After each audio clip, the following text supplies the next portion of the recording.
All right. All right. Welcome back to the live show. I told you guys we're going to be back here by 4. Yes, we're back here by 4:04 p.m. Yes. Yeah. It is what it is. All right.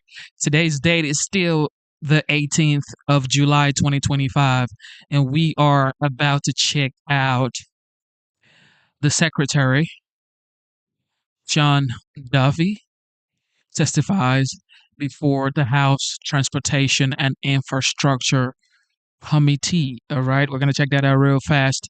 It's about 3 hours and 42 minutes, and you know, the chat is open. Be nice. Don't forget you are American first before you are a Republican or a Democrat. Okay, never forget that. Never forget that you're an American first before Republican or Democrat. So it's country first before party. So don't forget that. Also, when we're done with this, we're going to be back to check out the OG, the 45th, now the 47th President of the United States, do some signing at the White House. But first, we're going to check out this hearing. All right, with that being said, welcome to the Genesis Show. God is the greatest. God is the greatest. America is the greatest nation on the face of the earth. God bless the United States, and God bless you for tuning in. Enjoy the show. To order, and I'd ask unanimous consent that the chairman be authorized to declare a recess at any time during today's hearing without objection. That is so ordered. As a reminder, if members insert a document into the record, please also email it to documentsti@mail.house.gov.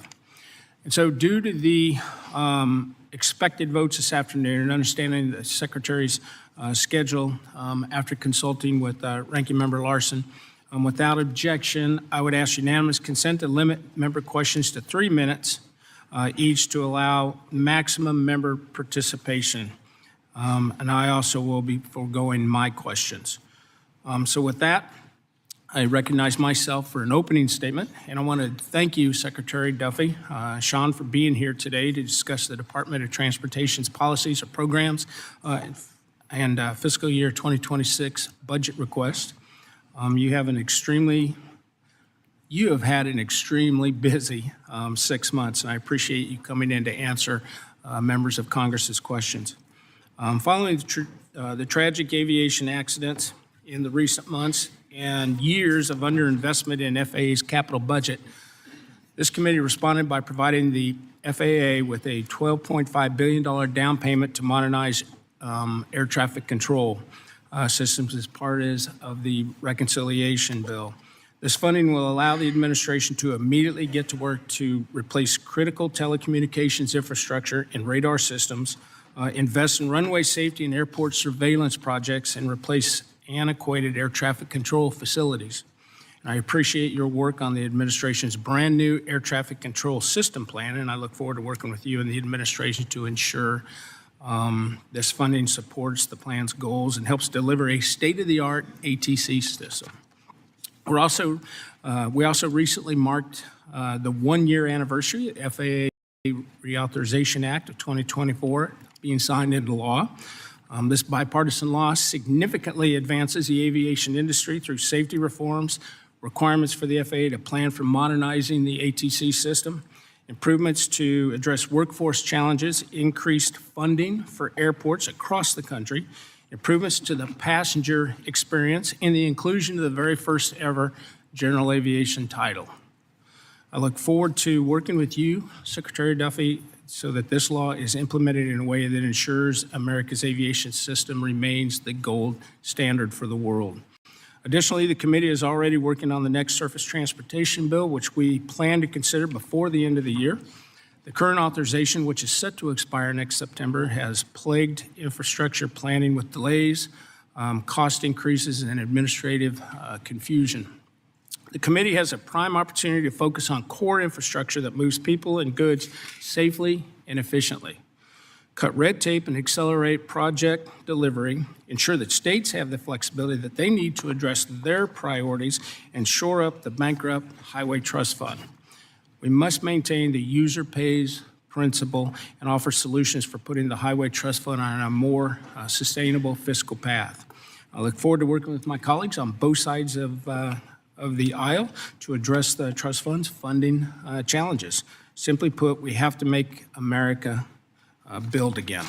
And with that, I want to thank you, Mr. Secretary, for again being here with us today, and I look forward to hearing your testimony and a productive hearing. With that, I recognize Rick for his opening statement. Thank you. Thanks for holding this hearing, Chair Graves. Secretary Duffy, thanks for taking your time out of your busy schedule as the head of 2 federal agencies now. I appreciate your appearance before the committee. This committee is a workhorse committee. We're not a showhorse committee. It has a history, which I appreciate Chair Graves continuing, of enacting legislation to fund critical transportation and infrastructure projects to create jobs, working across administrations to get these investments to our constituents. And I certainly want to continue that partnership. There's a lot of critical work ahead of us to modernize the air traffic control infrastructure and boost controller staffing, to improve rail safety, to upgrade roads, bridges, airports, and ports, and transform how we move people and goods safely through communities and across the country. We have a great opportunity to work together on job-creating infrastructure investments this Congress, including a surface transportation authorization bill. But to do any of that work, we do have to rise above the chaos. Delaying grants authorized in statute or conditioning transportation funding on things that don't have to do with transportation won't get us to yes. DOT is currently reviewing 1,300 approved grants, and your 26 budget request seeks to cancel $5.7 billion in EV charging grants.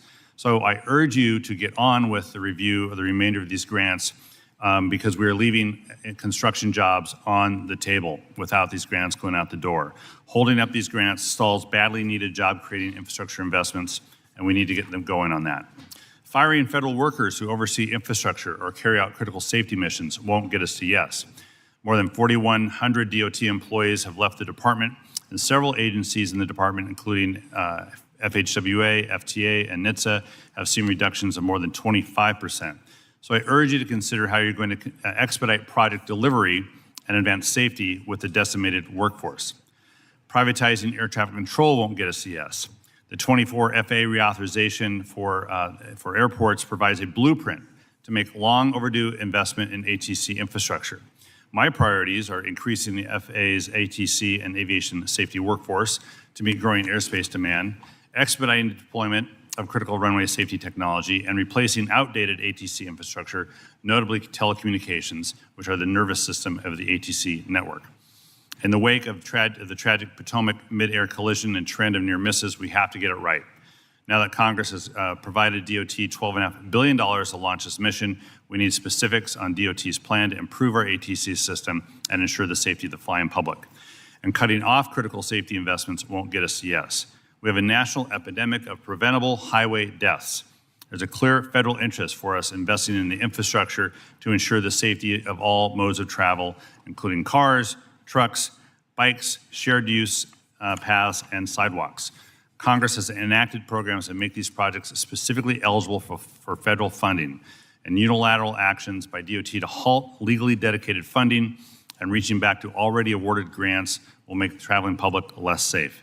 The DOT's job is to implement the laws that Congress has negotiated and passed, and it's every member of this committee's job to hold DOT accountable to that standard, regardless of party in power, and regardless of how much we like the Secretary or not. And I do want to say I do like the Secretary, but he hears from me a lot. So far, this administration has played a little fast and loose with the division of responsibility between the legislative and executive branches, and has given deference to executive orders, even if Congress has already passed a law with a very different idea.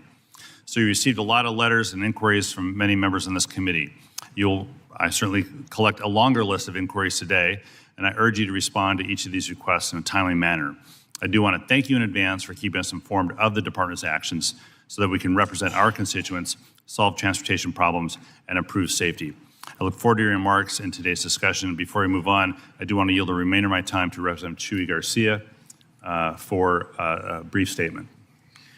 Thank you, Ranking Member Larson, for yielding so that I can express my support for the Disadvantaged Business Enterprise Program.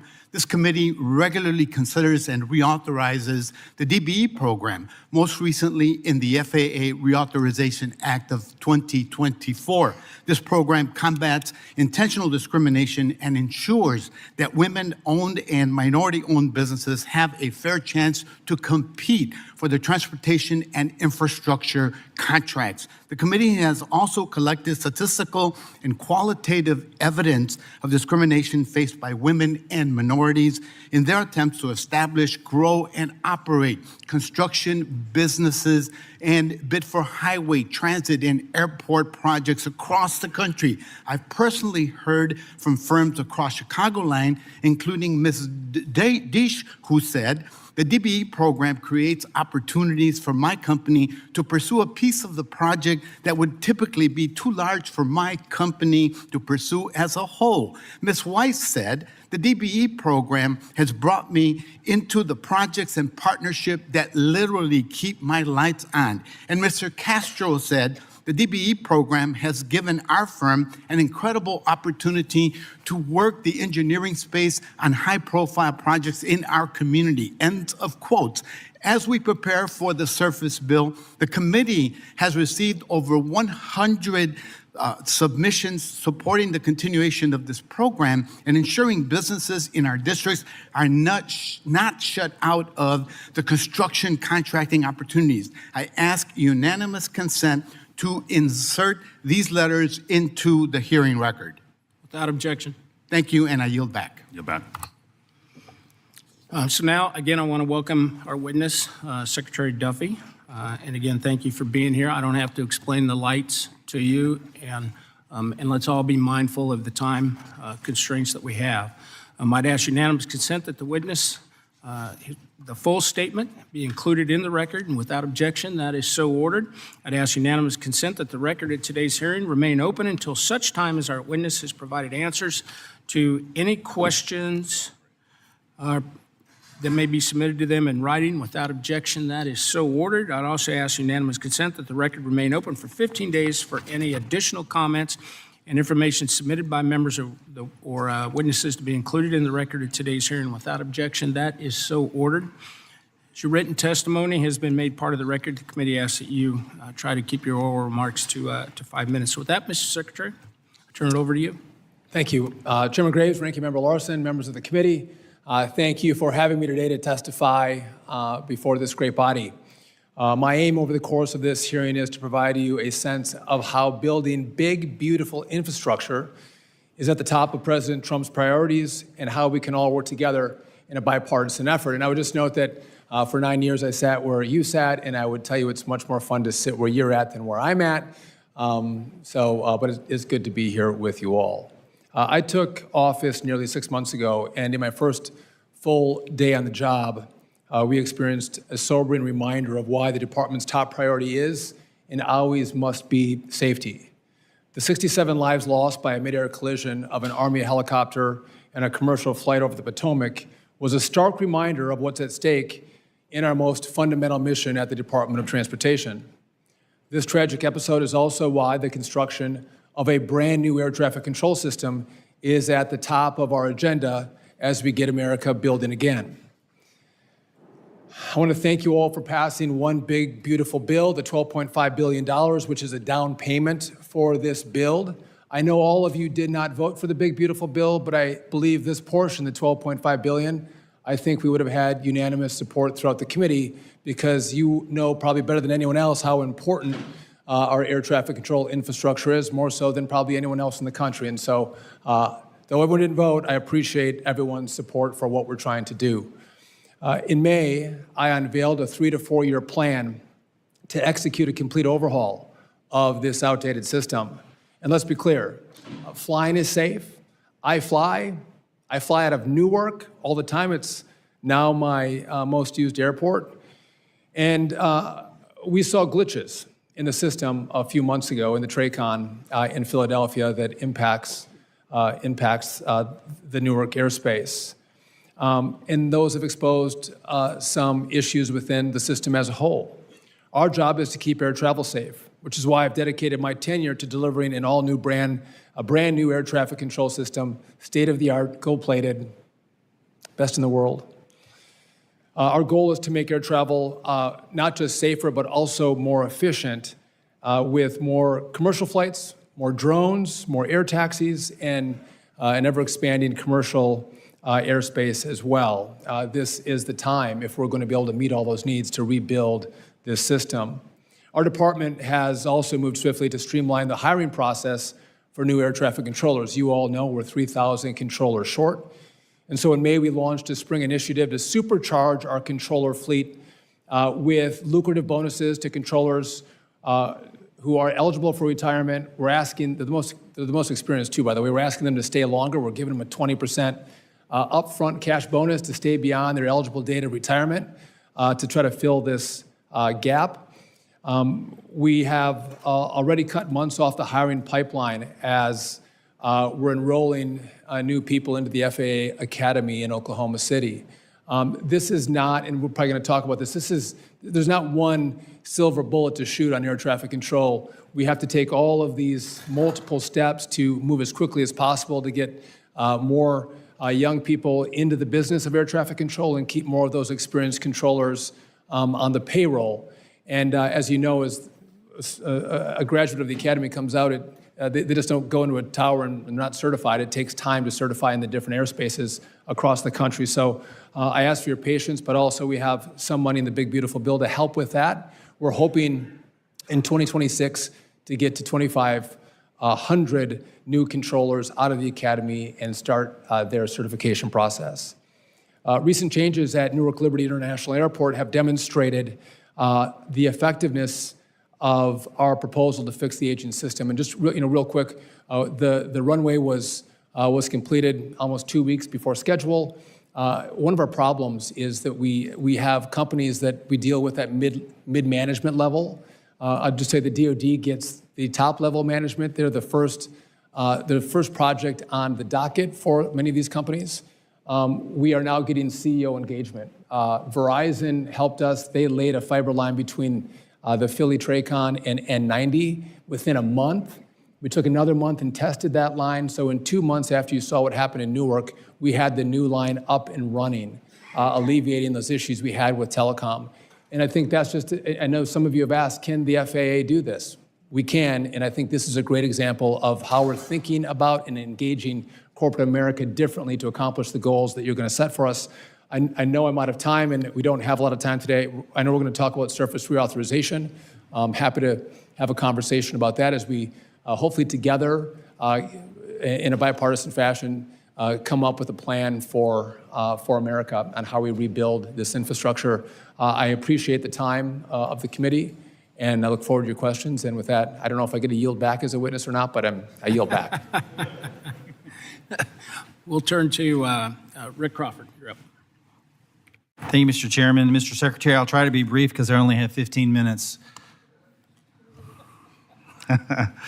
Great to see you back here. I think you're doing a fantastic job, and I think it's not lost on us the baptism by fire that you underwent on your first day on the job, and I think you've just done a fantastic job. I want to talk real quick about a couple of things I know that you're attuned to, something I've been working on for quite some time. It has to do with truck parking. It's been a big issue for the trucking industry. Our interstate system and previous administration not authorizing that issue. We need ample and safe locations for truck drivers to be able to rest, and we need to start looking for how to redirect funding for this. IJA provided $7.5 billion for EV charging infrastructure projects and very little results to show for that. So our nation was not and still not at a point where rapid rollouts of charging infrastructure is a pressing issue. In contrast, our trucking industry is certainly not in a position where that transitioning to electrification is a priority, but we do need parking. And so that said, I was happy to see the announcement by the administration of a commitment of $275 million directed to truck parking. However, I believe redirecting funding that was meant for EV infrastructure to support truck parking is actually a step in the right direction. Can you talk about that a little bit? What are the efforts within the agency to explore redirecting EV infrastructure as it applies to truck parking? Truck parking, we saw in COVID how important our truckers are. Mm-hmm. And so there's two components of this. One, it's the quality of life for our truckers, but also it's a safety issue. We have our trucks parking on on-ramps, off-ramps, in any location they can find. And I think it's important for us to think through how do we provide more truck parking to provide safety for the truckers, but also the other traveling public. Again, a big grant went to Florida, but we are going to continue to focus on the highest needs around the country where we can deploy grants to provide additional truck parking, again, safety and quality of life for the trucker. Excellent. FY 2020 NDAA, Congress passed the Transit Infrastructure Vehicle Security Act, and our intent was clear in that legislation. That was to prohibit U.S. taxpayer dollars from being used to purchase buses and passenger rail cars from Chinese state-owned entities or supported companies. TIVSA was a necessary step to protect national security, strengthen American manufacturing, and prevent market-distorting Chinese entities from undercutting U.S. transit supply chains. Companies like BYD and RIDE are attempting to exploit the law now through deceptive affiliate creation designed to evade TIVSA's restrictions. I've been working with Representative Khanna on the Stop China Act to strengthen TIVSA, but in the meantime, it's critical that the department implement existing law in full alignment with congressional intent. Can you talk about what your commitment looks like in terms of implementing TIVSA consistent with congressional intent and making sure companies like BYD and RIDE are not permitted to circumvent the law? Just real quick, I know we had grants for no and low emission buses. We're getting a lot of communities that have reached out to us that they're telling us that the no emission doesn't work. They want more low emission options. We're going to work with them on that, but I believe in Buy America. My good friend Tammy Baldwin, Democrat senator from my great state, the greatest state maybe, Wisconsin, is hard on this, and I would agree with her assessment that we do have to make sure that at all costs that these products are built in America, and we have to get around the gimmicks. Thanks, Secretary. Appreciate it. Thanks for being here. Thank you. Rick. Yeah, thanks, Secretary, for being here. Appreciate it. So we chatted a little bit last week on the phone about the last issue you had brought up, but I want to ask you about the outstanding grants. So this morning you announced, the Secretary Department announced another 415 grants that you have cleared so that local governments, state governments, and so on can negotiate and move forward on getting these dollars obligated. So you're about 1,900 cleared out of 3,200 grants cleared, and I appreciate that. It's always, what have you done for me lately? And so there's still another 1,300 grants out there. And these are grants that are going to be, implemented on the ground, building projects, creating local jobs in construction. Do you have a specific timeline to finish the review of the remaining 1,300 grants so that communities can get on with job creation? I appreciate the question. My hope is that in late summer, early fall, we can complete that review. And there's a lot of questions on this. Can I just have 20 seconds to say that we have been left 3,200 grants. That is a historic number from the last administration. I know you all want your grants, but I don't think everyone recognizes the workload that was left to us. There was announcements without the work done to do grant agreements. We are working through it, and I would just note for the committee that at the first quarter of every year of the last administration versus this quarter, we are getting more grants completed and out the door. But I know that's not enough for everybody. Everyone wants their grants right now, and so we are working diligently to do that as quickly as possible.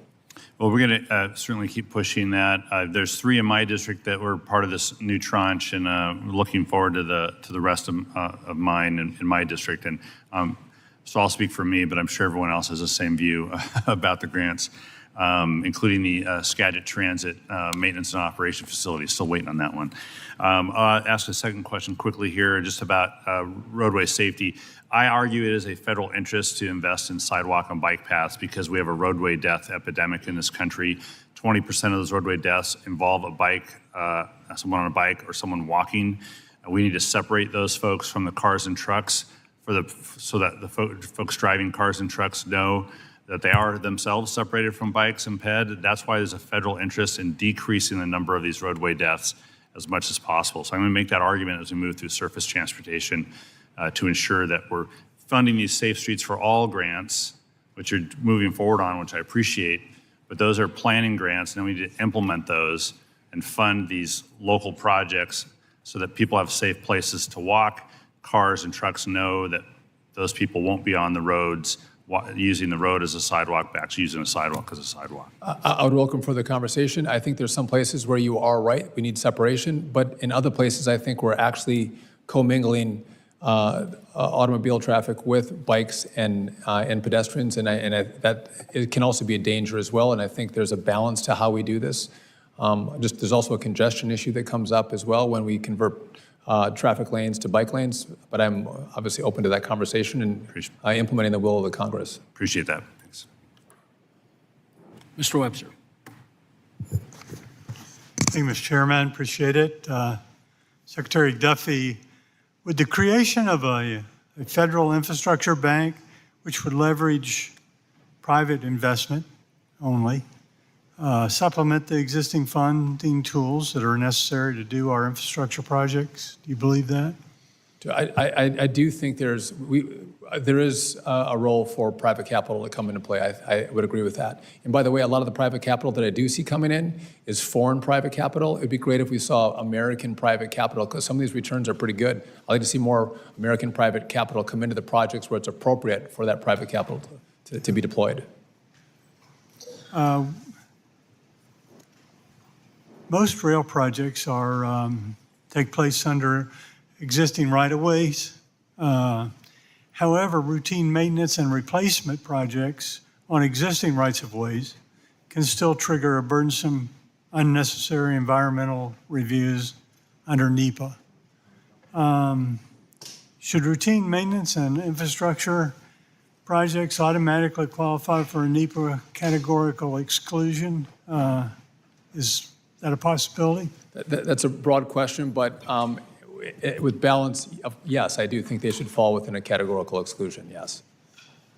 Again, and we're working to streamline the NEPA process, and I know a lot of you want to see your projects move faster and more cost effectively, and I think we'll do our part in Congress, but I need the help of the department. I need the help of the Congress also to think through how we navigate NEPA more effectively, because it's costing too much and taking too long. So as Congress begins to work on new surface transportation reauthorization legislation, how important is permitting process reform to reduce the time and cost of improving our railroad system?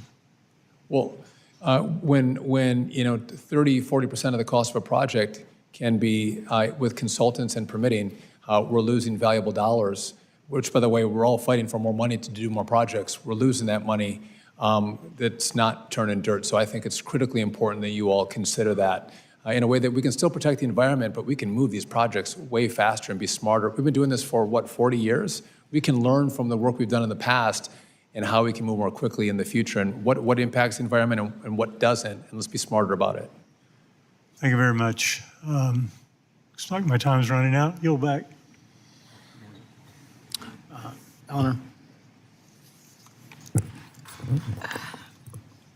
Mr. Secretary, Union Station in the District of Columbia, which is owned by the federal government, is a vital local, regional, and national intermodal transportation hub. However, it has not undergone major innovation since the 1980s. It's a long time. The Union Station expansion project represents a historic transportation and economic development opportunity for the nation's capital and the National Capital Region, but billions of dollars are needed to carry it out.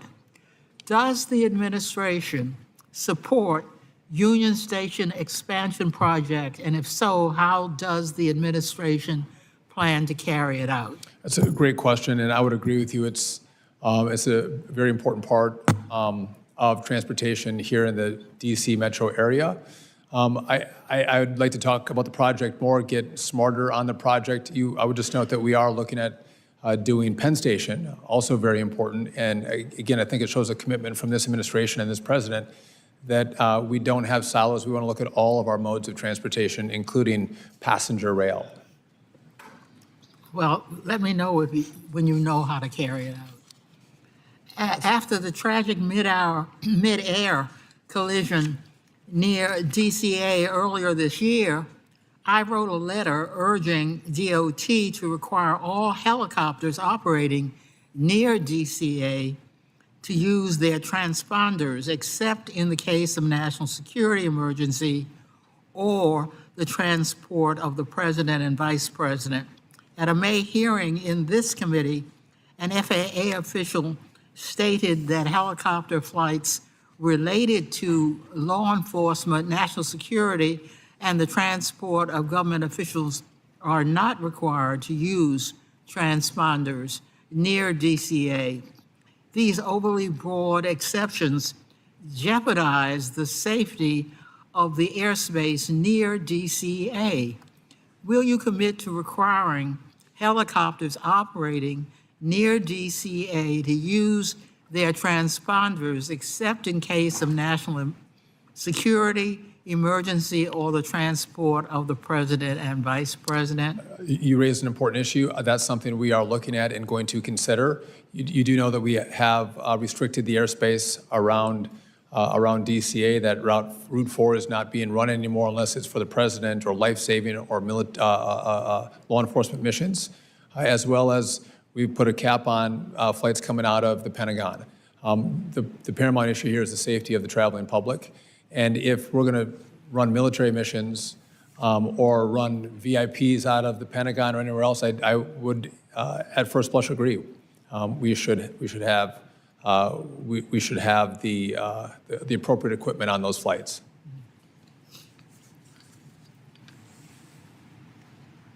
Mr. Perry. Thanks, Mr. Chairman. Good to see you, Mr. Secretary. Thanks for your response to my letter regarding the I-83 bridge project spanning Cumberland and Dauphin County in the 10th District. Said it's under a DOT review. I know that the ranking member also kind of queried you on some of this stuff.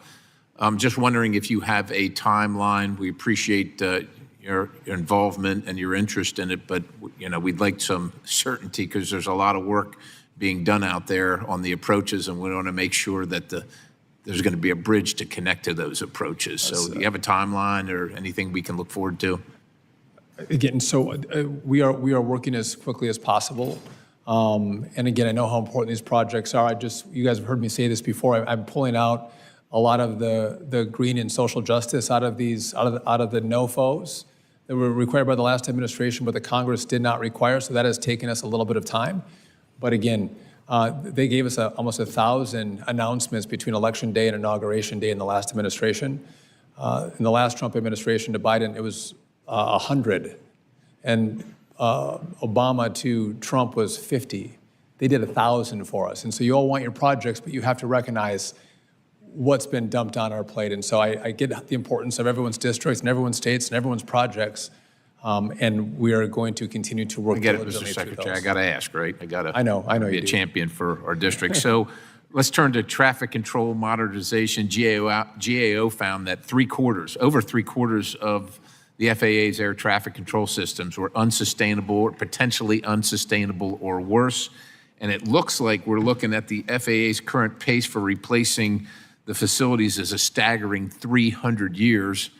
A 300-year timeline. It looks like your program wishes to get to 80 years, which I still find unacceptable. Can you talk about the procurement process and maybe specifically to narrow in on traffic control centers and the use of remote or digital towers to maximize productivity and any changes that you're looking at in the procurement process, which is badly broken? So the Congress has given unique procurement authority to the FAA. They haven't used it. We are going to use it in this project. But again, you're right. If we are on the current plan, we're over 300 years to replace all the towers, TRACONs, and centers. We are going to need more money from the Congress. This $12.5 billion, you're going to get new telecom, new radio, new voice switches, new radar in one center, which is, these centers are expensive. The most recent center built, I think, was in Alaska in 1967. This is really old stuff. We will need more to do it, but no offense to anybody, but the way Congress spends money, we're talking $31.5 billion to do the full project. And my hope is that we'll have an additional conversation about how we can do that. And I think time is of the essence. We can't wait 300 years. We can't wait 13 years. We need to be doing this now. Thank you, Mr. Chairman. I yield. Mr. Nadler. Thank you. Secretary Duffy, as recently as last week, you again attacked the MTA, claiming there's a surge in subway assaults and accusing the agency of withholding information. But many of your statements misrepresent the facts and ignore documentation already provided through your department. I want to address some of those claims directly. First, are you aware that major crime in the transit system, including assaults, is down 3% since last year and down 8% since 2019? Well, I would say That's a yes or no question. well, no, that's wrong. The assaults that we've seen are up 60% with MTA in the system Excuse me. since 2019. Why do you continue to ignore this and lie about this in your public comments? Well, my question, why do you continue to lie about people being lit on fire in subways or pushed in front of trains? You should be fighting to make sure your subways are safe. Our subways You are... want people to ride subways, let's make subways safe. We'll fund Reclaiming them. my time. Our subways are safe, and I gave you the statistics. They're wrong. Second of all, you claimed earlier this year that there was no study of traffic impacts before the implementation of the congestion relief program. Are you aware that in 2023, your office received a nearly 4,000-page environmental assessment that thoroughly analyzed traffic patterns, transit operations, and environmental impacts in detail? Are you aware that your governor did not want to move forward? I asked if your question, are you aware that you got, pricing, are you aware because you didn't want the electorate excuse me, to know that? Answer my question. Are you before aware that November? you got that 4,000-page environmental assessment? That went to the last Yes or no? To the last administration, they got it. You got it. If so, why do you continue to deny its existence? I haven't denied any existence. Okay. That's not- Secretary Duffy, as you know, your attempt to revoke the... You're mischaracterizing what my complaint has been.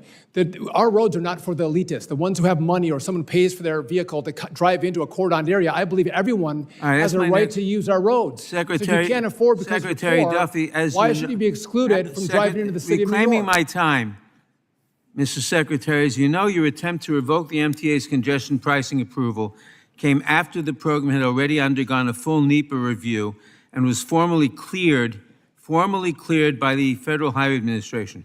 Can you identify a single precedent under any Republican or Democratic administration for unilaterally rescinding approval of a program like this after it completed the full environmental review process? Yeah, so the example is that you have never had a cordon pricing situation like Oh, this. yes, where there have only been. The elites, What do you call the New Jersey Turnpike? There's a road right next to it.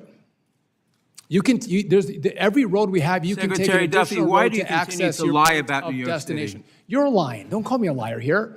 I'm This is calling the you a one- liar because this you've is the lied one- This continually. is the one area where you have to pay $9 every single day to access Manhattan.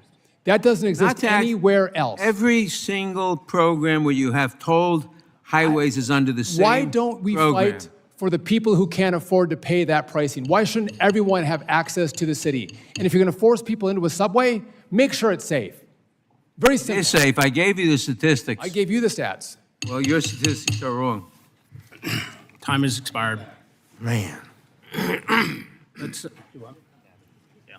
Let's remember the decorum in the committee room, please.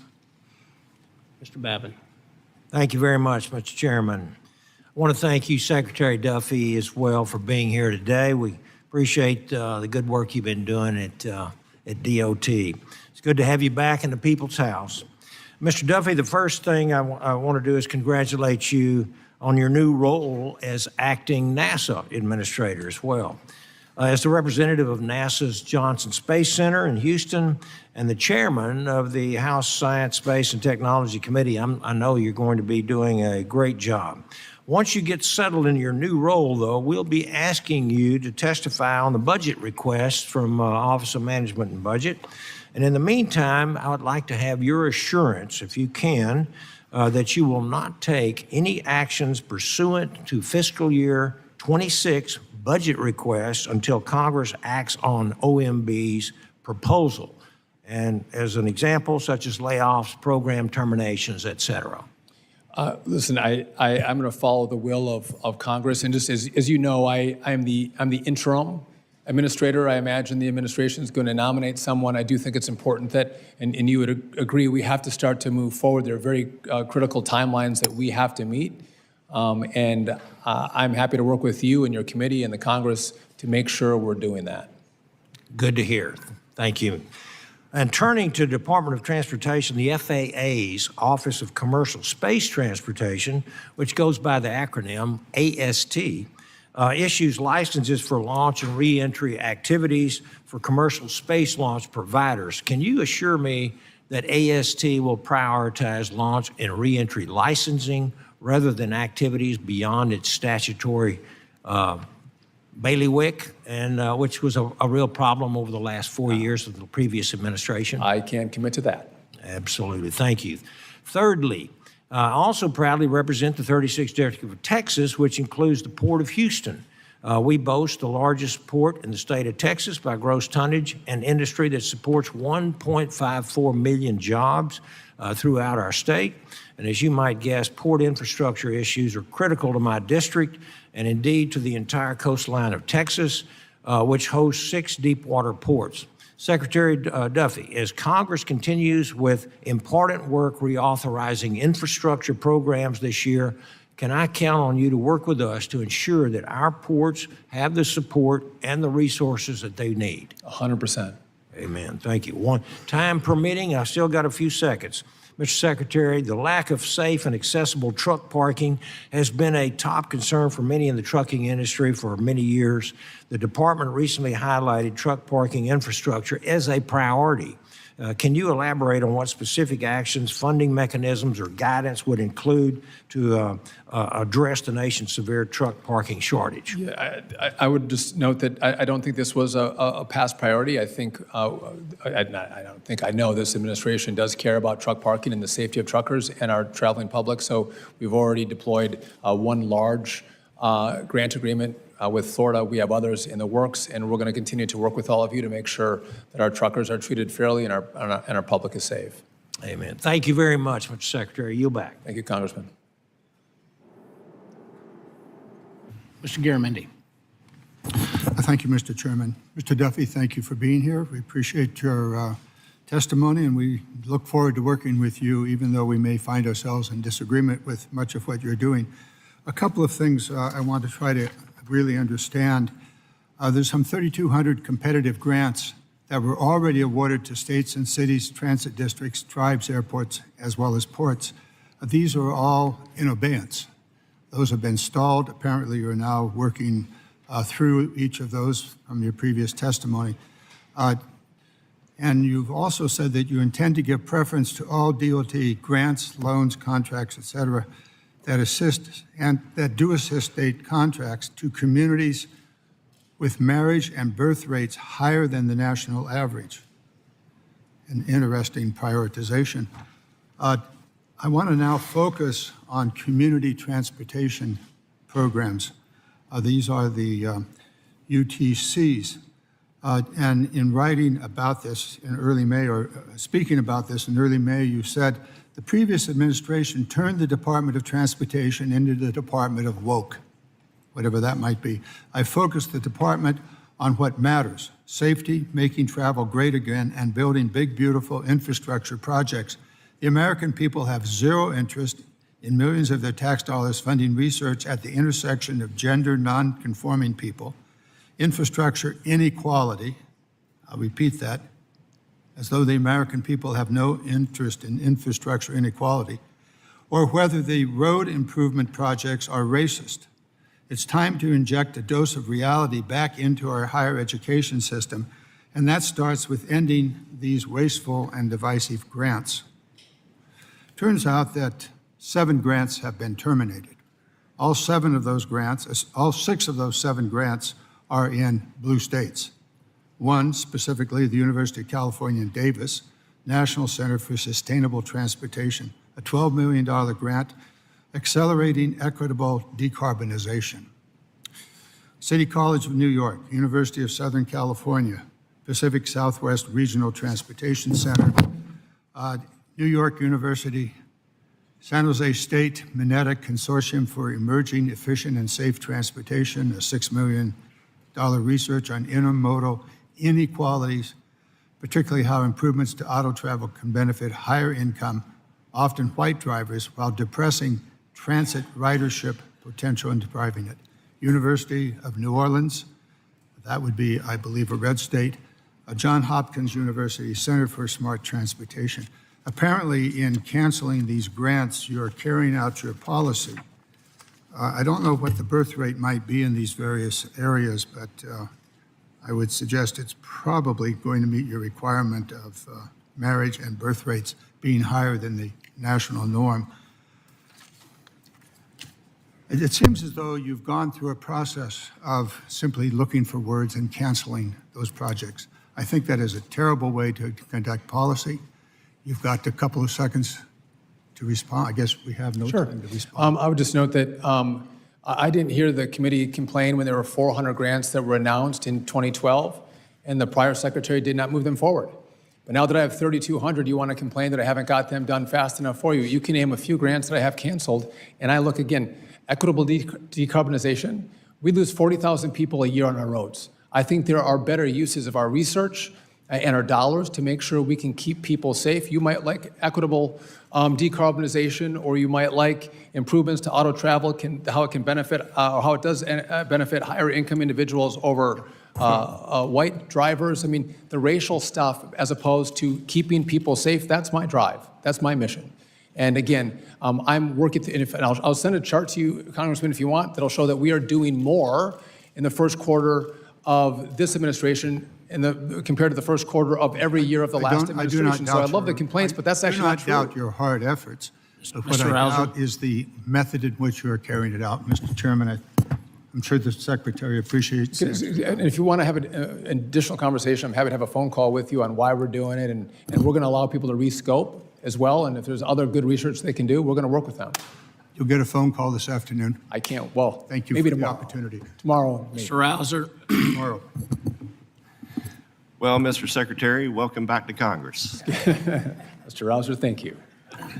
Great to see you, and you're doing a fabulous job. I thought I'd give you a little time to lay out the priorities of the administration as it relates to surface reauthorization. The big key points that you want to make sure the administration wants to make sure that we get right, because this is important work. It really is important work, and that's why tomorrow I've invited all the DOT secretaries or staff from your states to come in and have a conversation about their priorities for surface reauthorization. Again, I think it's important that we all work together with the states, with the Congress, and Democrats and Republicans and the department. We want to focus on innovation. How can we do things differently, more cost effectively? I think we want to focus on the efficiency at which we deliver these projects. There's too many stories across your districts about the time frame that it takes to build a project because of all the requirements that are put around the money that's given for the specific project. And so I think those two things I think are critical as we look on better deliverables. And as we have a shortfall in the trust fund, could we spend that money better and have it stretch further? Yeah, absolutely. I think you're right on target. You know, the proliferation of new, more narrow grant programs under IJA has created a complex and inefficient landscape for states and local governments seeking federal funding. Given the success of established program frameworks such as the National Highway Performance Program, the Surface Transportation Block Grant Program, and the Highway Safety Improvement Program, would you agree consolidating some IJA programs into broader, more flexible formula programs could streamline the funding process and therefore reduce administrative burden and ultimately allow states more effectively address their unique transportation challenges? It could. I definitely think it could. And one last thing here. You're probably familiar with the Port Infrastructure Development Program. PIDP, as it's referred to, has historically faced issues due to the onerous process of getting grant contracts in place. During the previous administration, the grant awardees reported the Maritime Administration continually moved the goalposts, requesting excessive information previously not mentioned and at times seemed completely irrelevant.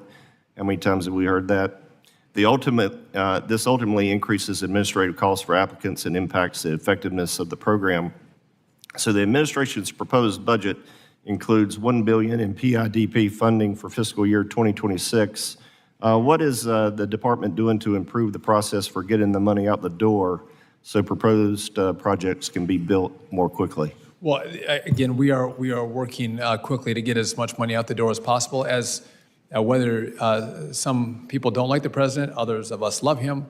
He likes to build, and that was the first thing he told me. He wants to build big, beautiful projects. He loves ports, he loves roads, he loves bridges, he loves the airspace, and so it's really helpful to have a president who is going to join us in this effort in radically improving our infrastructure. To my last point, though, there is work that we're doing right now to streamline some of the permitting process that can bring us a lot closer to moving projects faster. Very good. I yield back. My time's expired. Mr. Johnson. Thank you, Mr. Chairman, and welcome back to Capitol Hill, Secretary Duffy. Good to see you. You too. Air traffic controllers perform a very high-stress job in a very high-stress environment, correct? Yes, they do. And even before Donald Trump took office, there was a shortage of air traffic controllers. They're having to work overtime. That adds to the stress, does it not? That's correct. And I'll recall a March cabinet meeting where we were aware of you standing up for the air traffic controllers from the chainsaw of Elon Musk. And I want to thank you for standing up, even though at that meeting you were having to account for how many people had been terminated under DOGE. Secretary Duffy, on May 15th, this committee held a hearing discussing the Federal Aviation Administration, and during that hearing, I asked the FAA's Deputy Chief Operating Officer a very simple question. How many air traffic controllers have left the FAA since January 20th of 2025? He didn't have an answer. So I'll ask you now, can you tell this committee how many air traffic controllers have left the FAA since January 20th of 2025? I don't. And please don't tell me you don't know. Oh, I don't know. I don't know that. But what I can tell you is that This is such an important job. It's such. Well, Congressman, I would say that we have new controllers that come in every month, and controllers are eligible for retirement, so they leave. But So are you trying to tell us that you don't know how many air traffic controllers are in the building, and how many have left the building? How many are getting ready to come into the building? They're not in the building. They're in towers and Well, I'm centers just and speaking TRACONs. figuratively. Yeah, no, so what I can tell you is what I've done to keep those controllers from retirement. When they're at the age of retirement, and the 56 is the age of retirement, but a lot of them can retire at 50, 51. We're asking them to stay on, and we're driving more controllers into the academy and out to be trained. And so, again, I can't force people to stay beyond their age of retirement. Let me move on. I appreciate it. I don't have to remind you of the immense responsibility that comes with leading the Department of Transportation. And now, on top of that, you're also serving as an interim administrator of NASA, another role with serious demands and high stakes. And you're a family man. You got what, 7, 8 children? How many? I'm 9, but close. 9? 9. You got 9 children. You're a full-time daddy, full-time job at the FAA, full-time NASA. How can you're Superman? How can you be doing all of this? So, some people might ask how I can do 9 kids, and I do it. And again, I love our country, and we need someone in the interim to make decisions and make sure we're leading forward with NASA. I'm honored that the president has given me this short-term capability, but that is not going to impact my ability to do the important work of the DOT. Well, I really would like to know how many air traffic controllers have left the FAA since January 20th of 2025. I'll follow up, Mr. Johnson. I Thank think you. there's 14,000 total, so it'd be kind of hard to know. Mr. Boss. Thank you, Mr. Chairman. Thank you, Mr. Secretary, for being here. So apparently, the chairman of the Intelligence Committee has some kind of eyes that we don't know about because he took my first 2 questions. But as a Marine, I'm going to adapt and adjust. Okay. His second question was about and I'll explain this. You know, you and I both support American-made goods and strengthening the supply chain. In the National Defense Authorization Act of 2020, Congress established a prohibition on the use of federal transit funds to procure passenger rail cars, trains, buses, and from Chinese and state-owned support groups like CRRC. Any expansion to prohibit requires contracts that were signed before 2020, and no significant modifications can occur, according to that law. The Biden administration provided Chicago Transit Authority with $200 million last year for rail replacement, and I have concerns that some of those funds could be up and being used to purchase from CRRC. So my question is, given the requirement of the law, Chinese state-owned rail manufacturers like CRRC, has DOT conducted reviews of the Chicago Transit Authority to continue that they might be using these funds illegally? I am not aware of that. I will circle back with FRA and I'll get you an answer on that. But I'll tell you this: I am committed to the Buy American provisions, okay, and making sure that we are not funding Chinese companies to build product in the U.S. Thank you. Also, both of you and I come from rural America, God's country, as we call it. And I hear from my constituents all the time that repairing rural roads and smaller cities, small towns are forced to compete for a smaller pie all the time. Mr. Secretary, do you think it would be beneficial for rural America to have a dedicated funding stream for rural and agricultural road improvements work to invest in the first mile and the last mile? Listen, I do think it's important that we pay special attention to rural America. Oftentimes it can be forgotten, but it's great in this body and with the secretary who comes from rural America to understand the hardship even applying for grants, and how do we help them access more dollars to make sure their infrastructure meets the 21st century. Well, I want to close out my last few seconds here by simply saying I think you're doing a great job, and I would want to let you know that in my committee, the VA committee, when Doug Collins, Secretary Collins gave testimony, I think it's wonderful to watch former legislators deal with legislators, and I think you're doing a great job. Thank you, sir. Mr. Carson. Thank you, Chairman, and thank you, Mr. Secretary. Welcome back to the committee, sir. I want to raise a safety issue you may not be aware of, delayed implementation of secondary barriers in cockpits. Over a year ago, the FAA announced that they were starting the implementation of secondary cockpits on new aircraft. The requirement I authorized back in 2018 and reaffirmed in the 2024 reauthorization. These barriers, sir, were recommended by safety professionals after the horrific deaths of 9/11. We harden cockpit doors, but at some point during flights, the doors are open when pilots need coffee or they need to take a break or get a sandwich or take a restroom break. During these well-known periods of vulnerability, sir, flight attendants have often been very masterful in placing beverage carts before the flight deck. And I appreciate that labor groups, especially pilots, have been some of the strongest advocates for these safety devices and to keep crew and passengers safe, but we shouldn't have to rely on beverage carts. The very slow implementation to fix a well-known security risk, I think, is shameful. We can do better. Mr. Secretary, do you have any insights as to why implementation is taking so long, sir? I don't. I will take a look at the issue, and I'd be happy to follow up and have a conversation with you on how we can, again, continue to drive safety on our aircraft. Any personal insight? Because I know you've been a member of this committee. I served with you. I was having a hard time. As to your personal feelings about these secondary barriers. I'm having a hard time hearing you. Secondary. Oh, secondary.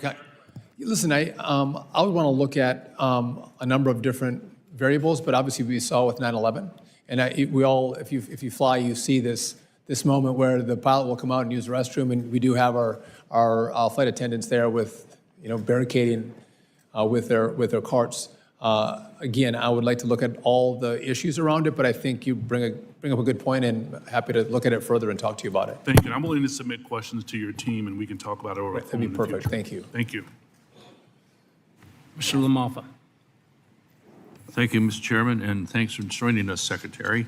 Great to have you out here. I appreciate your efforts to hit the ground running as Secretary with so many key issues in our country. Quick thank you on a project up in far northern California, the Tule Lake Airport.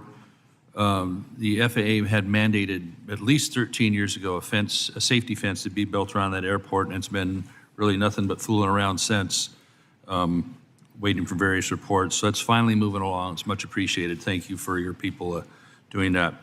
Now, California High-Speed Rail. This was passed in 2008, 17 years ago, a rail project from SF to LA that would be supposedly a high speed, and at a price at that time of $33 billion. We know now that the price is going to be somewhere around $128 to $130 billion. You've conducted a review on that. In that 17 years, they've only been able to put together $17 billion at best via state bonds, 2 different grants at the federal level, and a little bit of carbon tax money. So 17 years, $17 billion, they're $110 billion short. And their first segment, which is going to be from Merced to Bakersfield, they're calling it get this, the early operating segment of something that should have been done in 2020. They hope to have it done by 2033. Early operating, these people are funny. That plus, Mr. Fong's here. I was going to make a Bakersfield joke, but anyway. They're way behind on this, and you've conducted a review on should federal money, is it even upholding the promise? Is it even upholding the commitment? How has that review gone as you started that review earlier this year on further federal money going to that? I appreciate the question, and I'd ask you to stay tuned on that. I appreciate your attendance as we went to California. You're right. I mean, I'm not opposed to high-speed rail. You have it in Europe and Japan and China. But if we're going to spend billions of dollars, I think the American people and the taxpayer expect that you're going to build high-speed rail. And to your point, Congressman, I don't see it. It's hard to see a pathway forward where they're already, 16 years in and $15 billion spent, and not one high-speed track has been laid. And it used to be from LA to San Francisco, now Merced to Bakersfield, not the 2 mass population centers of California. And so I want to look for good projects that are actually going to be built and let the American people see what high-speed rail feels like and how fast it moves people. By the way, and I appreciate you taking a tomato for the team. Right on. We grow lots of them out there. Protesters threw a tomato at him. The Biden administration had basically an EV mandate that looks like a backdoor method towards CAFE standards to have high mile per gallon vehicles being forced upon the American public. What's your view of what's happening on that department's efforts to repeal the Biden EV mandate? Well, so we're redoing the standard. Hopefully next summer we'll have that done. But again, 51 miles a gallon was not feasible or reasonable. They included EVs. I don't think the Congress anticipated that EVs be included in a fuel economy standard. And so we're gonna rework that rule the way that Congress intended and deploy more common sense. And the amount of money that is added to the cost of a car, we estimate $1,500 to $2,000 a car for the taxes or the carbon credits that have to be purchased for a fleet that can't meet the unattainable standard. Again, we're punishing the American taxpayer. That doesn't mean we don't want efficiency, we don't want to have options, but this is something different than that, is trying to drive an outcome by the consumer. And I think the consumer should always have the right to choose. It steals options from people. Thank you, Mr. Secretary. Thanks to you, Mr. Chairman. Ms. Titus. Thank you, Mr. Chairman, Mr. Secretary. You began your speech by talking about how important it is to have safety in the Department of Transportation. I completely agree.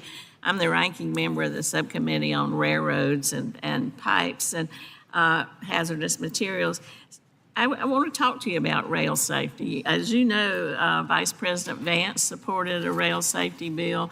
The President has supported rail safety, but it's been over 2 years since the Palestine incident, and we don't have a rail safety bill. I wonder what your position is, how you're going to push this forward, what you see should be in that rail safety bill.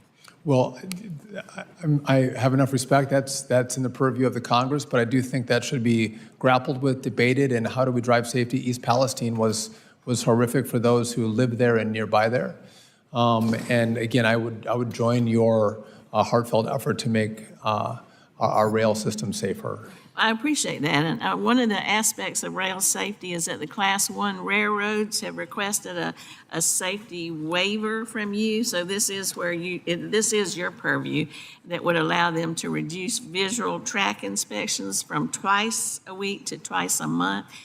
Ranking Member Larson and I wrote you about this, suggesting this would not be a good idea, but the trains claim that this would allow them to use ATI, automated track inspection. Is there anything that's keeping them from using that now? And can you comment on where that waiver is? And yes, we're thinking through that now. And again, I look at automated track inspection and driving safety and what can be gleaned from this technology versus the human eye. I think there's potentially a real differential. I am concerned about the employment side within the rail industry as well.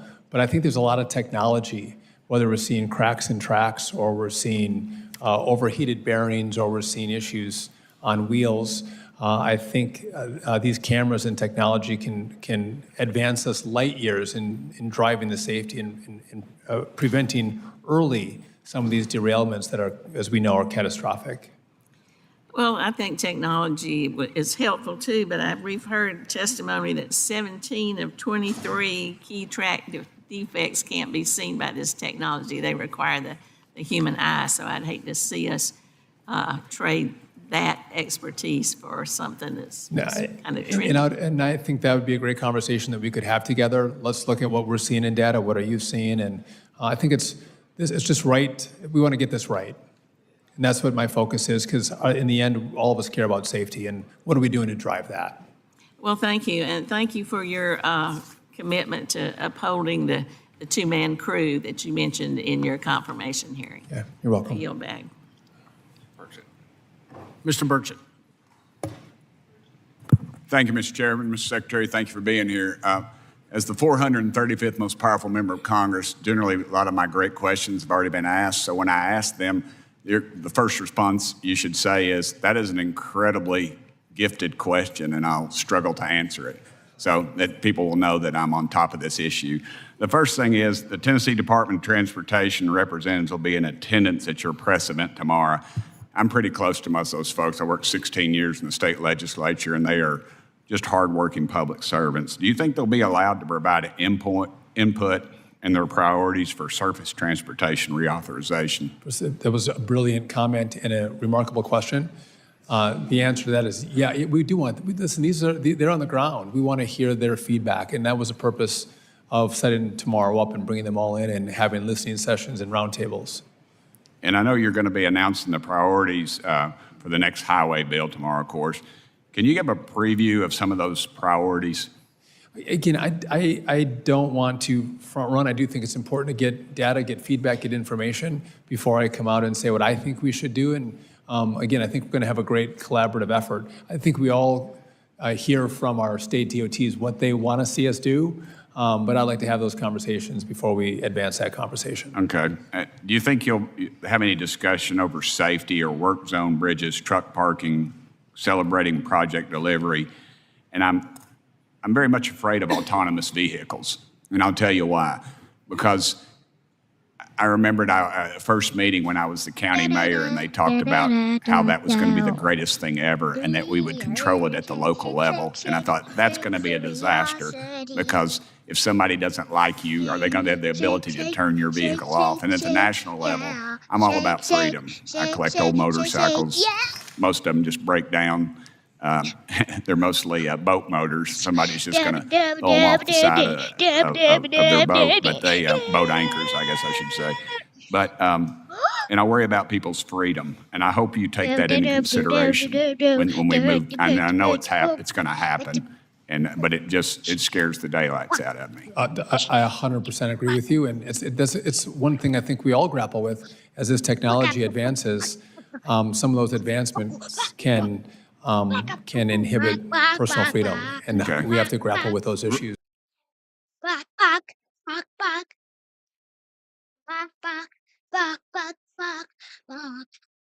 Real quickly, air traffic control modernization. I hope that's going to be a priority. I know you mentioned it in New Jersey and other areas, and I hope that, could you briefly say something on that? So 100%, we want to do this across the country. You gave us $12.5 billion that started in the House, and I'm grateful for the money that the House gave us. You're going to see us move faster and see this build.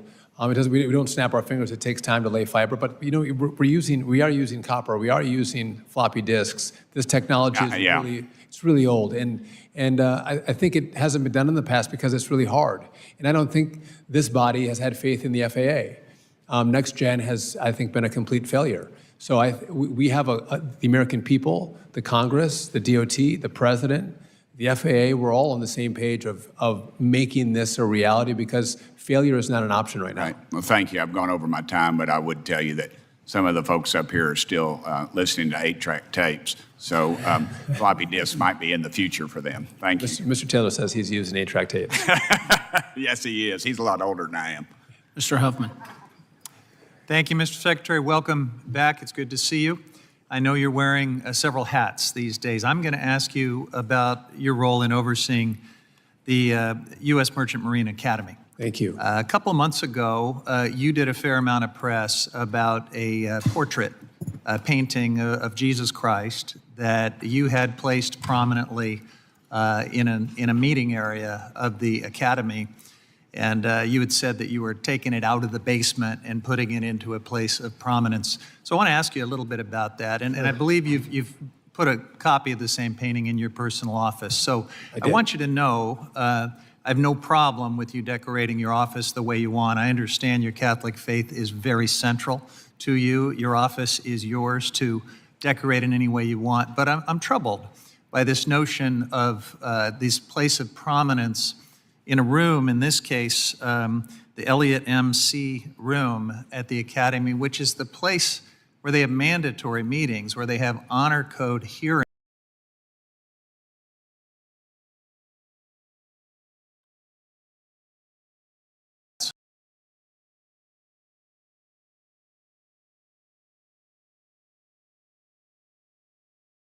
And I guess I want to just ask you, overseeing an institution that is multicultural, that is secular, that is a public institution, what kind of message do you think that sends to the cadets who may not be Christian, may not be religious, or might be part of a Christian sect that objects to the kind of portrait that you've placed in that position of prominence? I would just note that we have the freedom of religion, not freedom from religion. And this painting was in this place of prominence for, I believe, 70 years.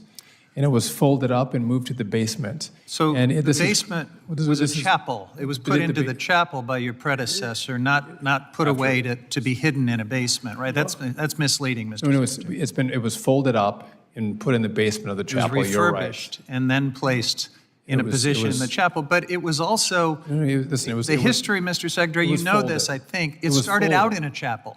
This is a painting that started out in a chapel. They actually folded the painting up, and now it's being restored. It has to be unfolded to put back in its place of prominence. This is Christ on the water. These are sailors, and it has a lot of history within the Merchant Marine Academy. And I love your attention to this Christ on the water photo, but I think this Congress, and it's not in your body, but this is the most... So what's the message to Jews and Muslims and Hindus and non-religious folks? We all live together. Listen, in their disciplinary proceedings. We all accept everyone's religion, and this is a painting. We don't. I don't know if you have any anti-Semites here. I don't think you do. I hope not. You don't think the Establishment Clause prohibits favoring a single religion over all others? Listen, we're not. This is a historic painting. Historically was in a chapel. It's a historic painting. And I have no objection to it being moved. I've actually called for it to be taken out of the basement and put back in its place of Mr. prominence. Secretary, Let me just, you the issue here is also that have put birth the rates and Merchant marriage Marine rates Academy for the has been first time underfunded for into too long. transportation funding You have formulas. Is that policy or is that you have midshipmen that are eating integralist off of paper religion plates dogma? and using plastic forks that didn't have hot water for 4 months. So if you want to talk about the Merchant Marine Academy, let's look at how these poor midshipmen have been served by the Congress in the last DOT. You promised them more funding in your better. speech to the I'm cadets. gonna How's ask that you- going? They How's that deserve more going? money, and I need that money from all of you. And I hope you give me the $1.5 billion that's necessary to make this a state-of-the-art academy. But not having hot water for 4 months, that should be what you're concerned about. You don't have paper plates, And you should be maybe concerned about respect that. the First And the Amendment food while you that they deliver eat, hot water, you should be Mr. concerned about that. Secretary. We have a First Amendment for a reason. Mr. Mast. Thank you, Chairman. Thank you, Mr. Secretary, for being here. Thank you for putting that painting in its place of prominence. I'll just give you, would you like to take a minute to continue to respond to this on my time? If I could, the Merchant Marine Academy has been forgotten, has been discarded. And I'm sorry, the men and women that come out of that academy, if you met them, you would be shocked at how amazing they are, how smart they are, how dedicated they are. Remarkable young men and women. And our country has treated them poorly. And my position is, if you're not going to give the money to fix it, shut it down, or send it to the Navy. But they deserve better. And again, you have mold in showers, you have falling down infrastructure. That is the issue that we should focus on. And by the way, I think we should get the money because, as the president did his shipbuilding EO, if we're going to build ships in America, we need mariners to sail those ships. I would just tell you that the military recruits out of the Merchant Marine Academy at historic levels, they're trying to sign our kids up in their sophomore year. We have more Merchant Marine Academy graduates that go on to be naval aviators, I think more so than the Naval Academy. These are great kids. Let's serve them better. And again, I thank you for your support on moving Jesus out of the basement. Absolutely. I want to ask you three just quick questions, or bring your attention to three quick things. Just number one, I'd ask for, because I was observing the committee hearings from another room, and I noticed that nobody asked you to come to their district yet. So I believe in first come, first serve. So I just want to say, please take the time, come down to my district. There's a few things that I want to show you, and since I was the first one to ask, that means I get priority. The senators were much more aggressive on coming to states. The second thing I'd ask you to just take time to review is the mega grant program. Under the previous administration, there was guidance that if there was a grant received on one front, and if, for example, if you're doing a rail line, obviously rail lines are long, they span entire states and multi-states, that you couldn't necessarily have another grant in a different area. I would ask that you would review that and see if we're going to have the same guidance under the Trump administration than under the Biden administration. And the third point that I would want to bring to you, switching more to the aviation side of things, is parts manufacturers' approval applications, aftermarket parts for aircraft engines, things like that. If we could just have a review of the timelines that the FAA is allowing to go on, just very long periods of time to get these parts approved. It's not something that I think benefits safety in the skies. I don't think that it benefits the passengers and the affordability of air travel when you think about getting these updated parts into aircraft systems. So it's just something that I'd like you to pay attention to, all three of those issues. That's my I'll take a look at, on the aviation side, I'll take a look at that. I would just note that the FAA has a fantastic safety record, but they move fantastically slow. There you go. Duly noted. Thank you, Mr. Chairman. Ms. Brownlee. Thank you, Mr. Chairman, and thank you, Mr. Secretary, for being here this morning. Secretary Duffy, in March, members of this committee wrote the FAA with concerns about the conflicts of interest with SpaceX employees consulting at the FAA. In the FAA's response yesterday, FAA admitted that conflicts of interest existed and that the SpaceX insiders were strangely given waivers. However, the letter didn't address how the Department of Transportation would safeguard the integrity of the system. So can you tell me why were these personnel given waivers, and how is SpaceX competitor information being protected? And how is FAA ensuring that SpaceX will not have an unfair advantage in awarding government contracts? Thank you for that question. I don't know the letter you have in front of you, but I know how this was set up. I knew that everyone would be concerned about SpaceX coming to the FAA. And what we did was specifically guardrail them off from anything in space. And what they really did was they came and looked at our air traffic control system. They talked to controllers. They talked to our tech people. They actually saw what equipment air traffic controllers were using. And if I'm just really honest with you, I didn't understand how bad it was. Maybe most of you did. And it was through those engineers that were walking through what the problems are and what we have to do to fix it. It was a cascading set of, it's telecom. It's radars back to the 1970s. So to make you feel comfortable, they had nothing to do with anything in space. It truly was air traffic controllers and the equipment that they use. I am committed to being fair with everybody. I want more competition. I want a lot of companies competing in all these spaces. So are you saying that SpaceX is not going to be in competition for anything around this project? With regard to the air traffic control rebuild? Yeah. So I imagine at some point Starlink could bid on whether there's issues that we could use satellite communications. Well, do you think there should be guardrails around that? Well, I guess I would just note that the option of using Starlink was brought up in the last administration, and there was no issue with it.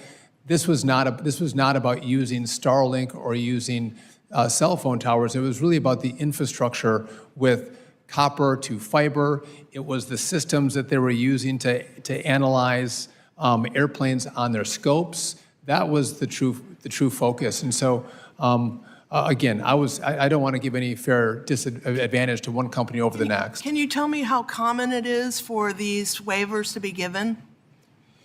A waiver to come in and a waiver where a company might have a conflict of interest and is waived out. I would argue there was not really a conflict looking at copper versus fiber. I think all of you would go, that's a really important conversation to have that doesn't have anything about rockets or Starlink. The scopes they use, Starlink doesn't do any of that. 90-some% of this build is going to be, on telecom, is going from copper, which, by the way, just going to give you guys a side note, we were going to spend $800 billion a year in obsolescence fees.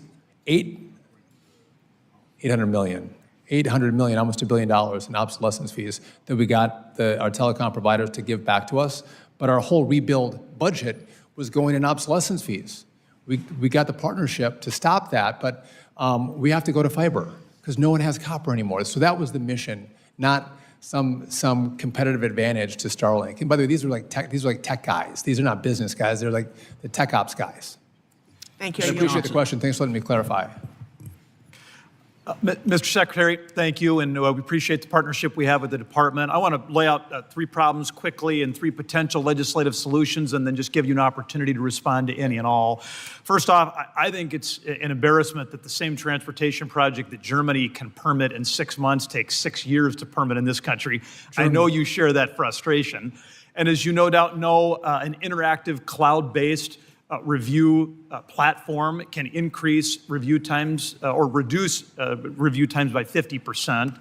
The administration and your department have taken some good moves to move toward more of a cloud-based platform.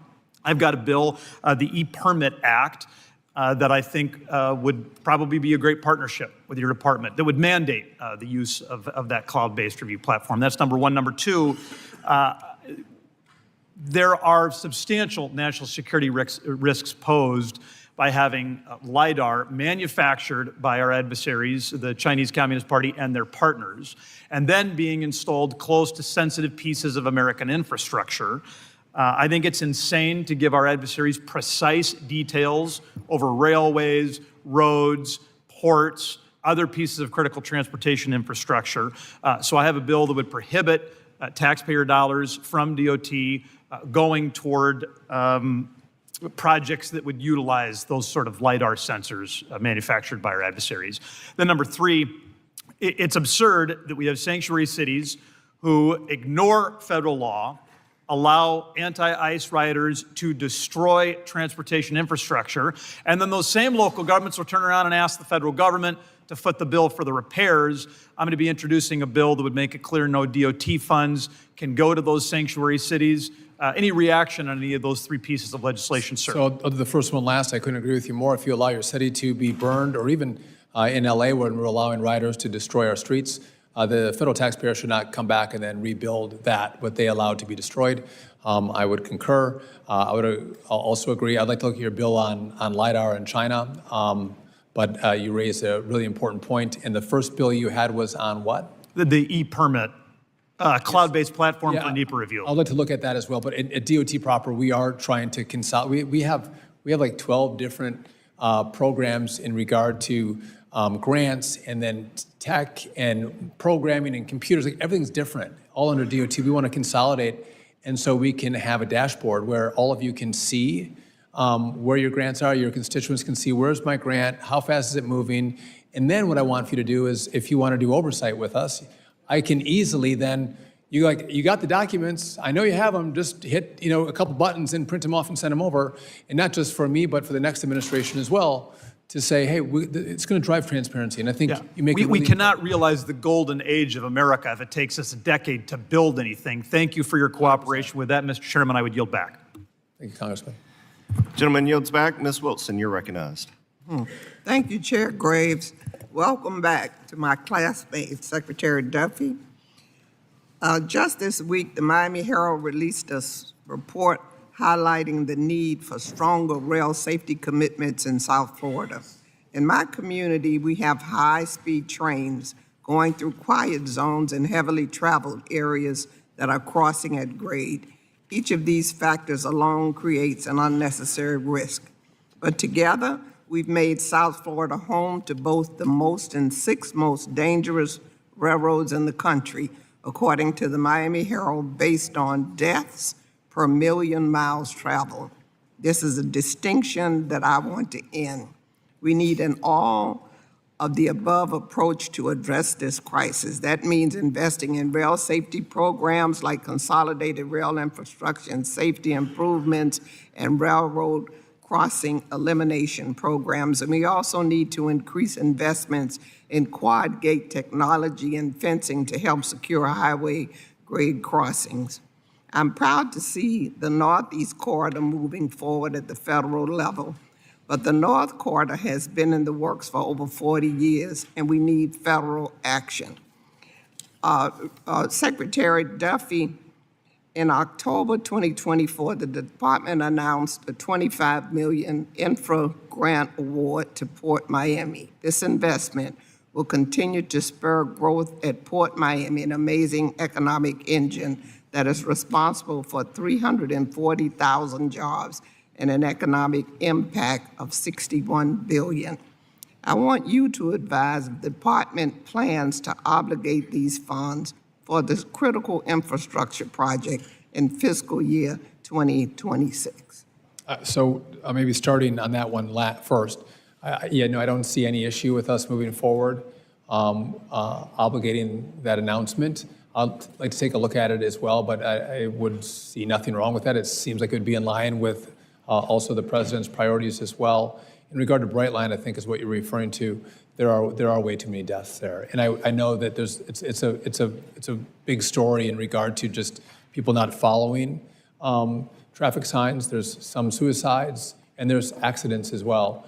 And I commit to working with you to drive down the number of deaths, making investments along that line. So I'd welcome that opportunity. And it's also hard. If you're on a train where someone loses their life, it's not like the person or their family that lost their life, but I know many Republicans were on a train where that very thing happened, and it's horrible for everybody involved, and we have to try to get that number to 0.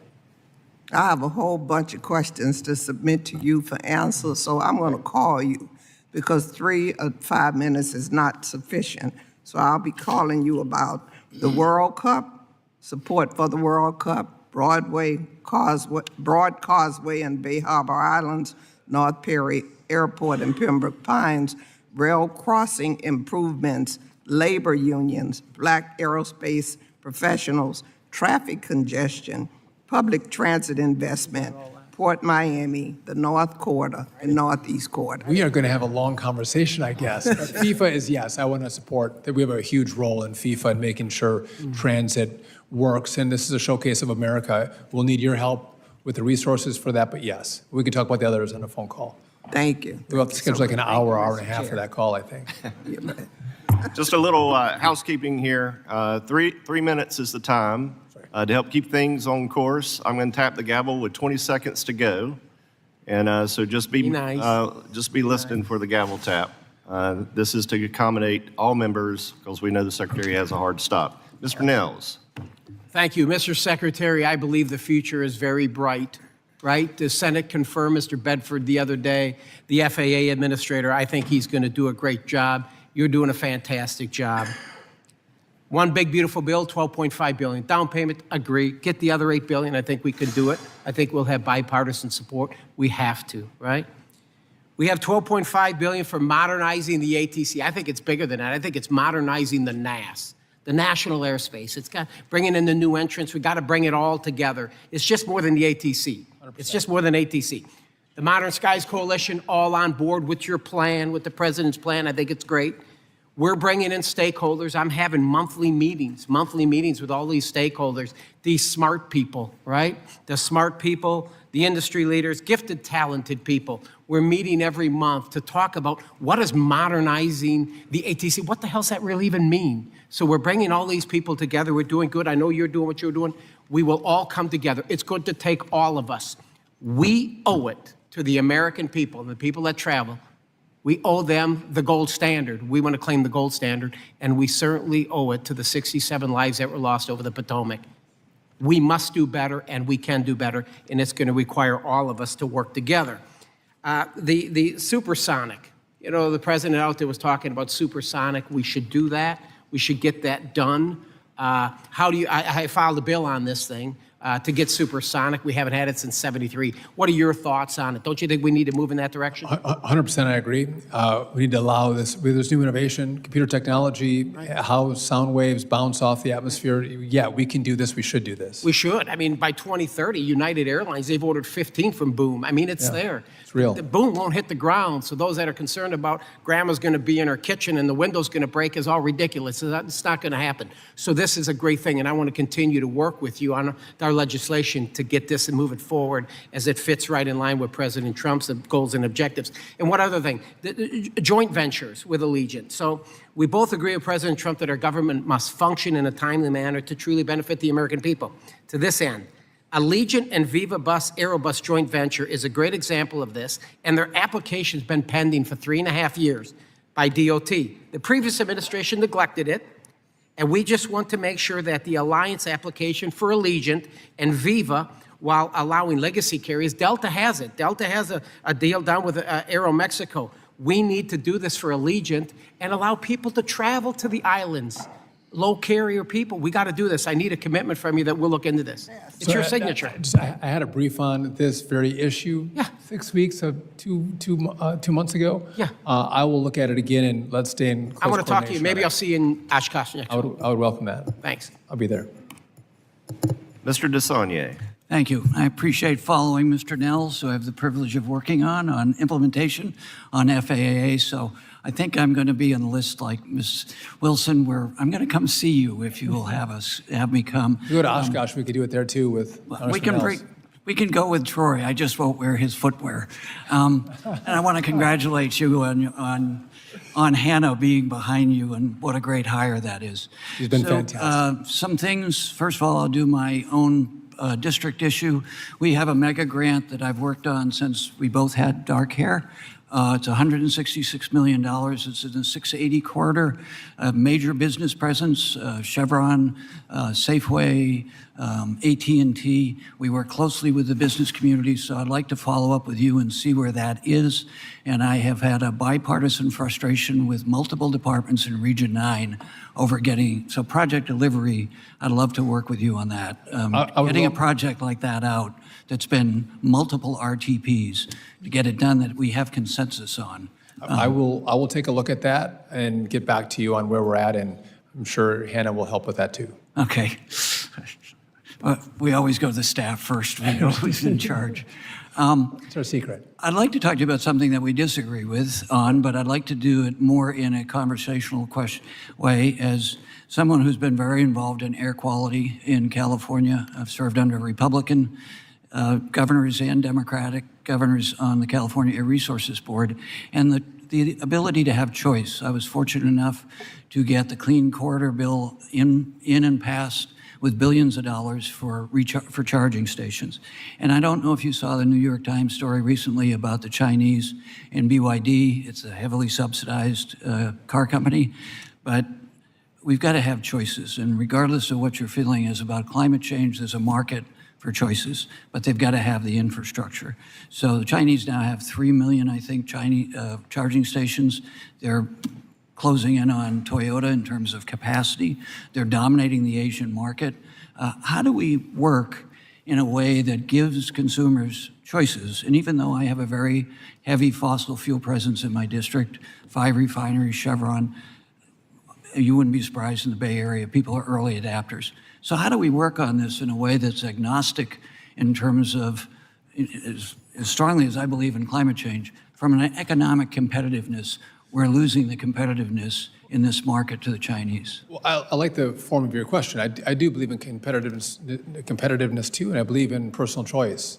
I don't think this body or the DOT should try to force people to buy things they don't want. And so in northern Wisconsin, EVs don't work so well. There's no chargers, and it's really cold, and batteries don't work well when it's cold. We saw this in Chicago a couple of years ago.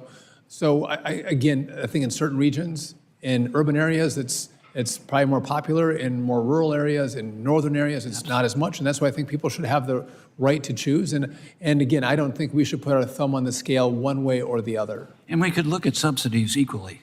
As the fossil fuel industry has been subsidized for decades, this industry has to be subsidized, set up. So that'll be on my list when I come to see you. And I hope Hannah will be in that meeting. Deal. We'll make sure of it. 3 minutes goes fast. Mr. Stallberg. Secretary Duffy, it's great to see you again. Too.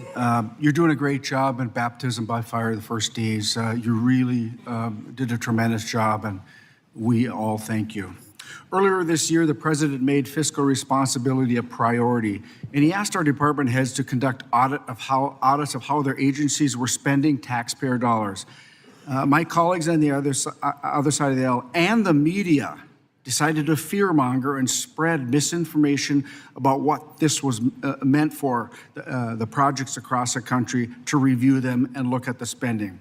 Could you take a moment to share what the goals of this audit were and what you were able to achieve? So at DOT, again, the last administration put in a lot of requirements around social justice and around the green priorities, which, by the way, the Congress didn't put those priorities in, the last administration did. So what I've done is tried to pull those out, and it's important because that means that you can put more of that money toward building the project as opposed to all the requirements around the money that the Congress didn't contemplate. And so that has been a key part of it. You've known that we're trying to do more with less in our department, streamline our staffing, all the while protecting the safety positions. But can we do more with less and save the taxpayer money? We've done a lot on contracts. We saved $1 billion in some wasteful contracts where we don't get big deliverables. And we've looked at all those, and we want to make sure that people provide great service for the money that we give. And if you don't, we're getting rid of the contracts. So I want to be very clear. So a project like the Blotnick Bridge in Minnesota that connects Minnesota and Wisconsin was never in jeopardy. No. Those are the type of projects we want, correct? Of course, great big projects. Thank you. I just reviewed Blotnick, I think yesterday or 2 days ago. That's a great project, a great bridge that connects our two states. There was some fear-mongering about that, so I wanted to make it clear. So in my district, the Duluth International Airport, an airport I know you have flown out of, has the third oldest air traffic control tower in the country. It is in rough condition, and Mr. Secretary, and that's the nicest way I can describe it. Yet, despite the inadequacies, Duluth International Airport provides a critical role in generating local employment by supporting regional aviation activity, joint civil-military operations, and all businesses located in Duluth, roughly 4,000 jobs. It also contributes an estimated $1.4 billion to the economy. First, Mr. Secretary, I would like to extend an invitation for you to visit the Air Traffic Control Tower. I'd welcome that. And then second, could you share how critical air traffic control tower infrastructure is to your vision for modernizing air traffic control? Listen, it's critical. Again, a lot of the towers and TRACONs and the centers are becoming dilapidated. And it's our job to actually rebuild them and make them worthy of the greatest country on earth. And therefore, the equipment we put in is also the best in the world. Our air safety is a gold standard. Gold standard. Yeah. I hope this Congress can provide the necessary financial investments to make modernization a reality. Additionally, we need to provide your agency with the flexibility it requires so that towers like Duluth, which is locally owned but FAA operated, are not left behind in your mission to modernize. And I would ask that you would take that into consideration and this body as well. 100%. Thank you, Mr. Secretary, for your great work. Mr. Carbajal, you're recognized. Thank you, Mr. Chair. Thank you for coming here today, Secretary Duffy.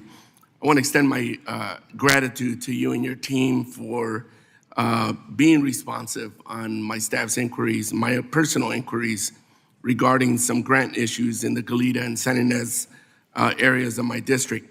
While the grants haven't been released, I just want to say I find it very refreshing of the professionalism and the responsiveness of your staff. So I wanted to give you those kudos.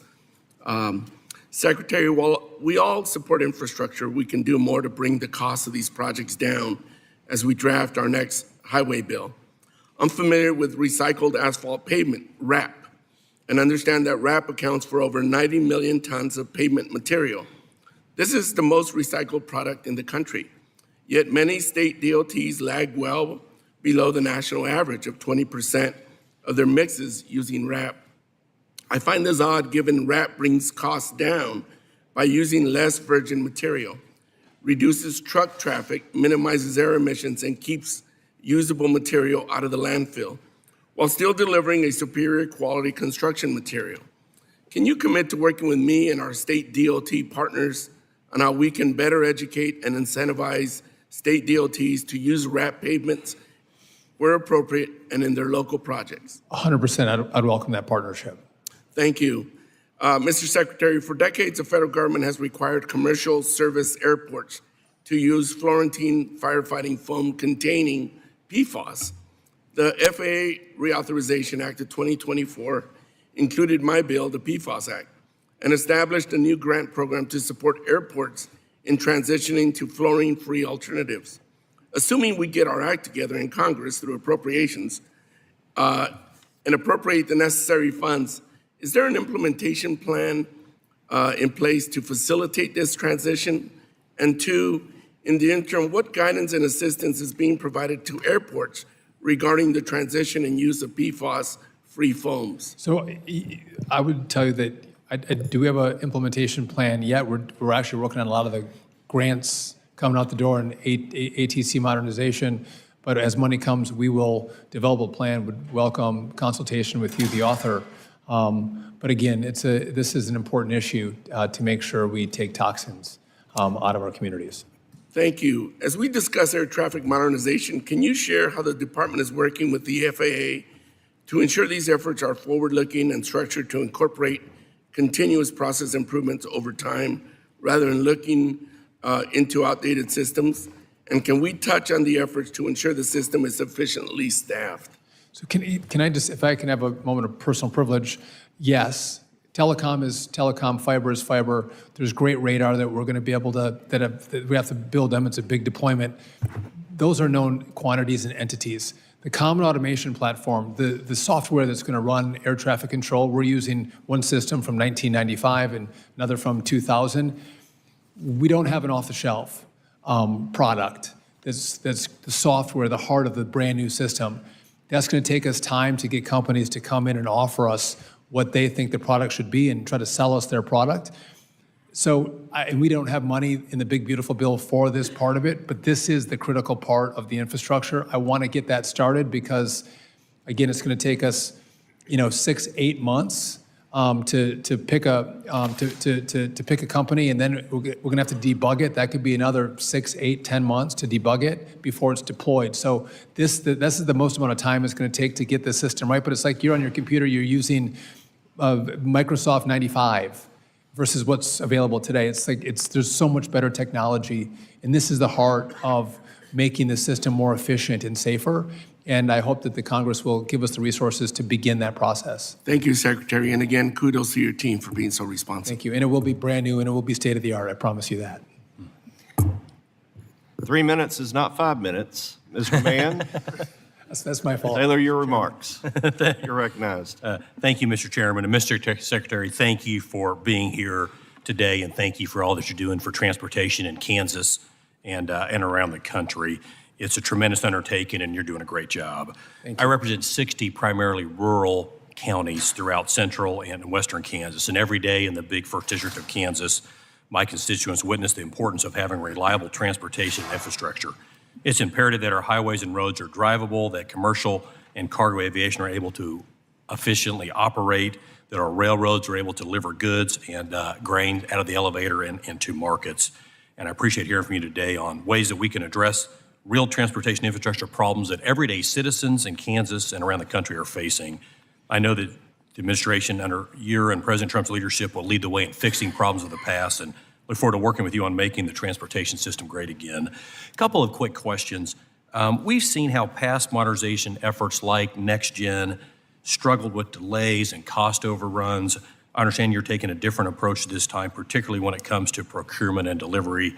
Can you walk us through what's changed and what Congress should be considering when it comes to accountability and future funding to support that approach while also ensuring continued access for business aviation and smooth integration for new entrants? Yeah, I think that's critical. So just a couple quick points. Number one, we're actually using our unique authority for procurement. That's not been used in the past. We are getting CEO engagement with us. I think America cares about the bill. The president cares. I care. CEOs want to be part of. This is the greatest infrastructure project in decades, and it has a lot of attention. So CEOs are partnering with us. I think on the accountability front, you've given us put a lot of faith in us. And maybe that faith isn't warranted. I think continual conversations, whether it's testimony or private meetings, letting you honestly know, are we on time and on budget? Are we delayed? Why are we delayed? Are we beating? That kind of cooperation between the DOT, the FAA, and this body is critically important. I agree, and candor is welcomed 100%. very, very much. Second, last question. You know, Kansas is home to the air capital of the world, where aviation and aerospace manufacturing generates more than $20.5 billion in total economic activity, and rely on the FAA to have a strong presence abroad. Secretary Duffy, how are you protecting the U.S. aviation export market? Well, I think just free markets, free trade. America's great. This is one industry. I think we net export $80 billion to the benefit of the U.S. Right. And again, with continued innovation, which we're going to have some announcements coming on, not just on the Boeing side, but on the civil aviation side. Some great strides are going to be made to make sure we continue to lead the world. Great. Thank you, Mr. Chairman. I yield back my 2 seconds. Perfect. Very impressive. Mr. Stanton, you're right. Thank you, Mr. Chairman. Thank you, Secretary Duffy, for being here today. Earlier this summer, you announced an essential initiative at DOT to modernize our air traffic system. We support that effort. We want to work closely with you. We know it's going to have a very high price tag and will need bipartisan support. This committee is a bipartisan working committee. You know that. You saw it through our work on the bipartisan infrastructure law and the bipartisan FAA reauthorization. We're going to need specifics on the plan. Do you have a better sense at this point how much your plan will cost, and how will you determine priorities, since you will not be able to get everything you want? Hopefully you'll get most of what is needed for the system. Yes, thank you for that question, and I appreciate the bipartisanship on this effort. It's an American issue, not a partisan issue. And so if we look, teleco is what we have, right? So this is fiber. We have money for radios, voice switches. We have money for radar, surface movement radar at our airports. And What I want to do is with an integrator, this is going to be one company that's going to manage the project. There's been some confusion around that, but the integrator I think is important because the FAA is not qualified, doesn't have the expertise to manage this kind of a project. So we need a project manager to come in and manage. And I think we should be able to do radar at the same time as we're doing telecom. And we should be ordering radios and voice switches at the same time. When you give us the money for the common automation platform, we want to start that process as well. I think we can keep all the streams going at the same time. The key is we're going to deploy these assets when we still have airplanes in the sky. And doing that safely is the number one priority. Yeah. That's what we have to do. And so we got to choreograph and we have to implement correctly. But to answer your question, I want to do everything. Yep. We look forward to having you back here regularly to give us updates, particularly on the issue of costs, so we can plan accordingly. I represent Arizona. Extreme heat is a tremendous issue in my state. Last week, we hit a high temperature of 118 degrees. That's right about the maximum operating temperature for passenger planes. Last year, we had 113 consecutive days above 100. This has huge impacts on our airport and the aviation system. Extreme heat can soften and crack taxiways, making it harder for planes to take off. It reduces air density, affecting lift and engine thrust, and it has an impact on people who work at the airport. We have seen overheating of both equipment and personnel. These are essential workers who make air travel possible. How are you investing in heat resiliency of critical FAA facilities and equipment? And how do you plan to ensure that the ATC technology that we've talked about under your modernization plan can operate safely in adverse weather conditions like extreme heat in Arizona? I will take a look at that, and we can maybe have an additional conversation. I have also talked to your governor about the needs for different facilities within the great state of Arizona. Thank you. Only 5 seconds over. Mr. Owens. Thank you, Mr. Secretary, welcome. First, I want to thank you for your recent visit to Utah, riding the front runner computer rail. Your engagement on the ground sent a clear message to Utah that we're being recognized for our highest levels. I have one or two questions, and I have a big ask at the very end. As you know, with your visit, Utah's front runner commuter rail system is the backbone of Utah's transit system. The Utah Department of Education of Transportation is seeking to double track key segments of the front runner, increase predictability, reliability, and to double the current ridership of the system. Can we continue to count on this administration's support for funding through the Capital Investment Grant Program? Yeah, so I actually had to ride the rail when I was there, and it's obviously very well used. And I would, let me do some additional looking. I've had a lot of conversations about it. Let me see where we're at in the process and welcome the opportunity to continue to work with you. Okay, this might be another rail question. As you know, many states approve their own exclusions for highway projects. Is there anything preventing the transportation agencies from doing the same for rail and transit projects? Are you familiar with that? We've been pushing that on highways, delegation authority. Is that what we're talking about? Yes. I would maybe. I haven't thought about that. Maybe rail has, but happy to consider that. And again, I think states do things oftentimes better and faster than the DOT. They don't have all the restrictions that we put around them and the money.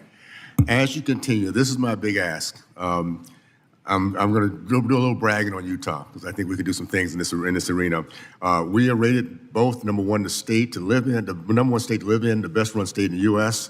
In 2025, we collaborate between state, local, and federal like no other state. We finish our projects on time.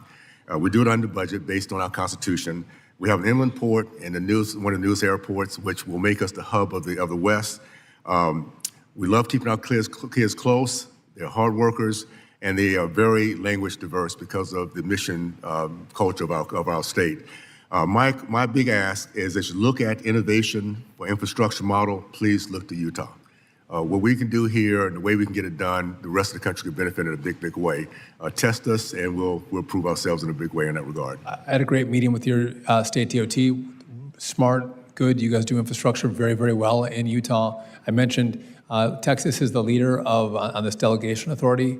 I mentioned that to Utah, and they wanted to explore the same opportunities as well. So kudos to your state. Thank you so much, and now you're back. Ms. Davids, you're recognized. Thank you, Chairman, and thank you, Secretary Duffy, for taking some time to be here with us today. As you're aware, we've kept pace with the challenges of competing in a global aerospace market, and I'll associate myself with the comments of my colleague from Kansas, Tracy Mann. This is an area where I am so excited to see the FAA meet the challenge of modernization, or an area where I'm excited about FAA meeting the challenge of modernization is in the promotion and coordination of new and emerging technologies in aviation, like advanced air mobility. I was encouraged by your agreement last month with other aviation authorities from Australia, Canada, New Zealand, and the UK to develop a roadmap for advanced air mobility aircraft type certification. I was further encouraged by your desire to expand this agreement to other countries so that we can ensure that internationally we're all on the same page. The Advanced Air Mobility Coordination and Leadership Act was passed into law to support the integration of new AAM entrants by directing an interagency working group at the DOT to plan and coordinate domestic government efforts. The law, so everyone else knows, the law required this working group to release a report detailing findings from the review and examination that was performed and providing the AAM national strategy, including a plan and associated recommendations. And my understanding is that much of this intergovernmental work has already been completed and could serve as that foundation for an interagency collaboration and that progress that we need to preserve U.S. leadership and innovation. And I'm curious if you could tell the committee here when will the framework be released? When can we anticipate that from the group? And just looking forward to working together to provide some of that certainty that's going to be necessary. I appreciate your focus on this issue. Your excitement on the issue is shared by the FAA. We are really excited about this new technology. By the way, I think it's going to change the way people move. It's going to be fascinating. Again, making sure that it's American technology that's deployed around the world as opposed to some countries that are more challenging for us, their technology. And so we're moving as quickly as we can. I kind of call it Goldilocks, right? We can't go too fast. Can't have people get hurt. You can't move too slow or we lose, so we have to get it just right. I like the porridge or the bed with Goldilocks, and that's what we're trying to do, but we are moving as quickly as possible, and we have great American innovators in this space, and it's exciting what's going to come. Thank you. And the ATC is so important around this as well. So we're going to have more commercial aircraft. We have a lot of general aviation. We're going to have these eVTOLs. We're going to have drones in the space, so we need a new system that can accommodate all the new traffic that we're going to have. Yeah, and you touched on the thing I would have brought up if we all had more time today. I appreciate that, and I'll look forward to working with your team on this. I yield back. Thank you. Gentlelady yields back. Mr. Collins, you're recognized. Thank you, Mr. Chairman. Mr. Secretary, I saw Burchett went over, and the further south you go, the slower we talk. So I'm going to make it fast. Listen, met a young man a while back. He had applied for ATC 3 years ago. Never heard anything. Happy to report that he is starting work. He's probably already started. It's good to know, and I appreciate you hiring people based on their qualifications, not DEI initiatives that have been forced on us for the past administration. As a matter of fact, this guy's so overqualified. His dad is an ATC, and he's retiring soon. Also, certification of new aircraft in the U.S. is terrible. You can get it done quicker in Europe. I encourage you, please, get the private sector involved in that to help speed up the certification process. But that's not what I want to ask you about. As when I see the president, I always tell him I am your favorite trucker in Congress, and I need to get in my wheelhouse. In order to, and we can, increase productivity and efficiency in the trucking industry. Number one, I want to just tell you about truck parking. We didn't have that problem a decade ago. The problem is all these nuclear verdicts, these out-of-control lawyers out there that are suing the crap out of everybody, and shippers and consignees will not allow you to stay on their yards. If we could do that when we're loading or unloading, you could take your break right then and you'd have your full set of hours instead of the way we do it now. The other thing is the sleeper berth, the hours of service. Since 2005, man, we've been bouncing around everywhere trying to do these hours of service. Comes to find out, I think the best thing, and this is what I want you to comment on, is what we had. prior to '05, where you could do 8273, 6455. In that sleeper, it is the most productive and efficient. We've got electronic logging now. You can't cheat on it. And I would love to see if you've got any suggestions or your thoughts, or if you've been thinking about it. We're gonna move forward with the pilot program, offering more flexibility. And again, we got to make sure we're doing things safely. By the way, if you mess with truckers, they have a really great Twitter presence. They'll come after you like you can't believe. They haven't done that with me because, again, we're trying to make things better and safer for them. We had to work on the theft, the double brokering, there's the parking, there's a lot of issues that are very relevant to the industry. And again, they make this country work. There are, and I would say that we want to be safe too, because our jobs are not inside some building. They're out there on the highways with your family and my family. Nobody wants to be unsafe. I will leave on a quick good note though. I got my CDLs renewed 3 weeks ago, and the new system where my medical card and everything is automatically uploaded on the computer, it worked fine for me. So it seems like maybe the bugs are getting worked out. With that, Mr. Chairman, yes, sir. I had my CDL for 30 years, and when I moved to New Jersey, I didn't have a medical card. They made me give it up, and I'd already sat there for 3 hours. So they said, you can come back, and I said, no, thank you, I'll give it up. So I've had mine for a long time, but appreciate what you're doing. Keep up the good work. With that, I yield back, Mr. Chairman. Mr. Garcia, you're recognized. Thank you, Chair, Ranking Member, and Secretary Duffy for being here today. 3 minutes is hardly enough time to discuss some of the chaos that's occurred since you took the helm of the department, from funding pauses that create confusion to mass firings at DOT that weaken the ability to get funding out the door.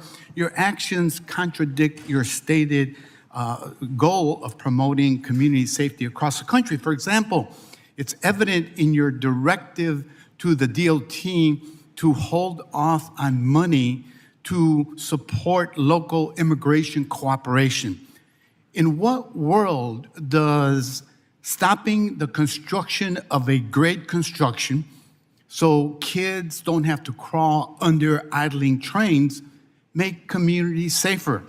DOT funding has nothing to do with immigration enforcement, yet you attempt to use it as leverage to advance this administration's cruel agenda. It's blatantly illegal, which is why a judge put a stop to it last month. And that brings me to another issue before the courts, the Disadvantaged Business Enterprise Program, or DBE.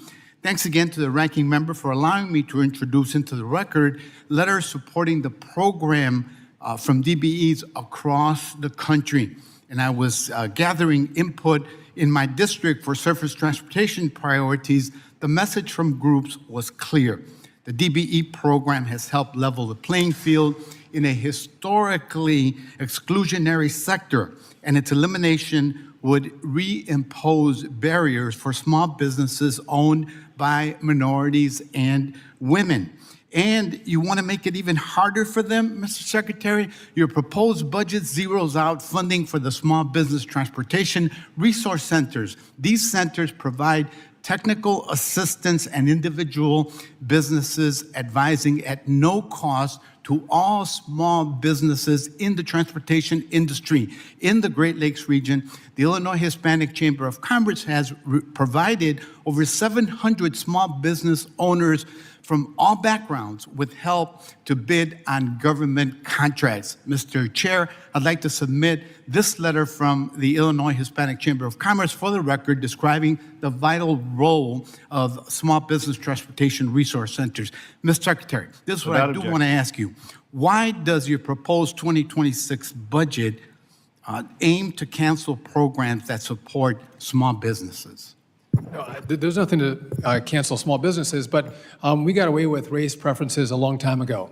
So I don't think we should. I'm asking you about small businesses, Mr. Secretary. Small businesses, no, but if you want preferences for race and sex, I think I'm asking you about small businesses. That's the question. And really quickly, I think you should follow the law. And if you have your states that care more about illegal question is about small businesses, Secretary. Would you answer the question as it relates to your 2026 you shouldn't budget? harbor or impede ICE. You're not going to And if answer you the do, question?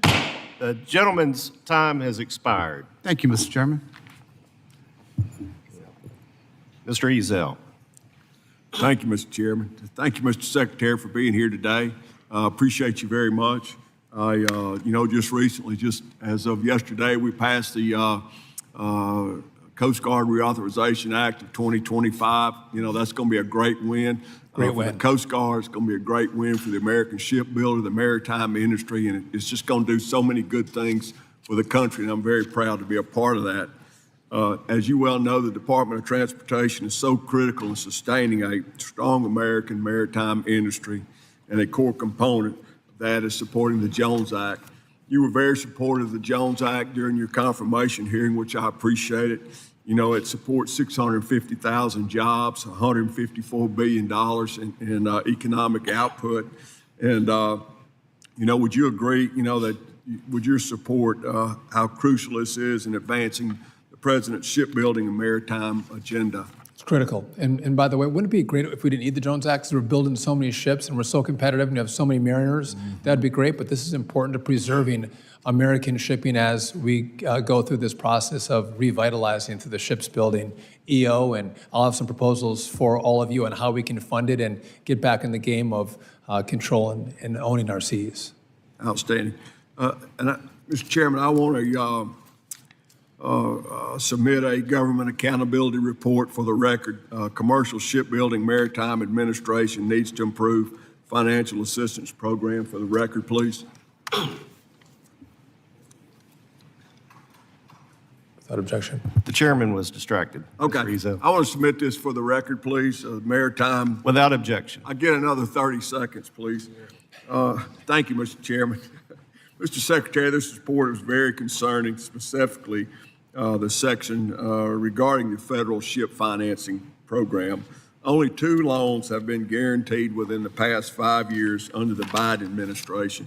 Not to mention nearly 75% of all shipbuilders that participated in the program said it's not even a viable means of financing projects.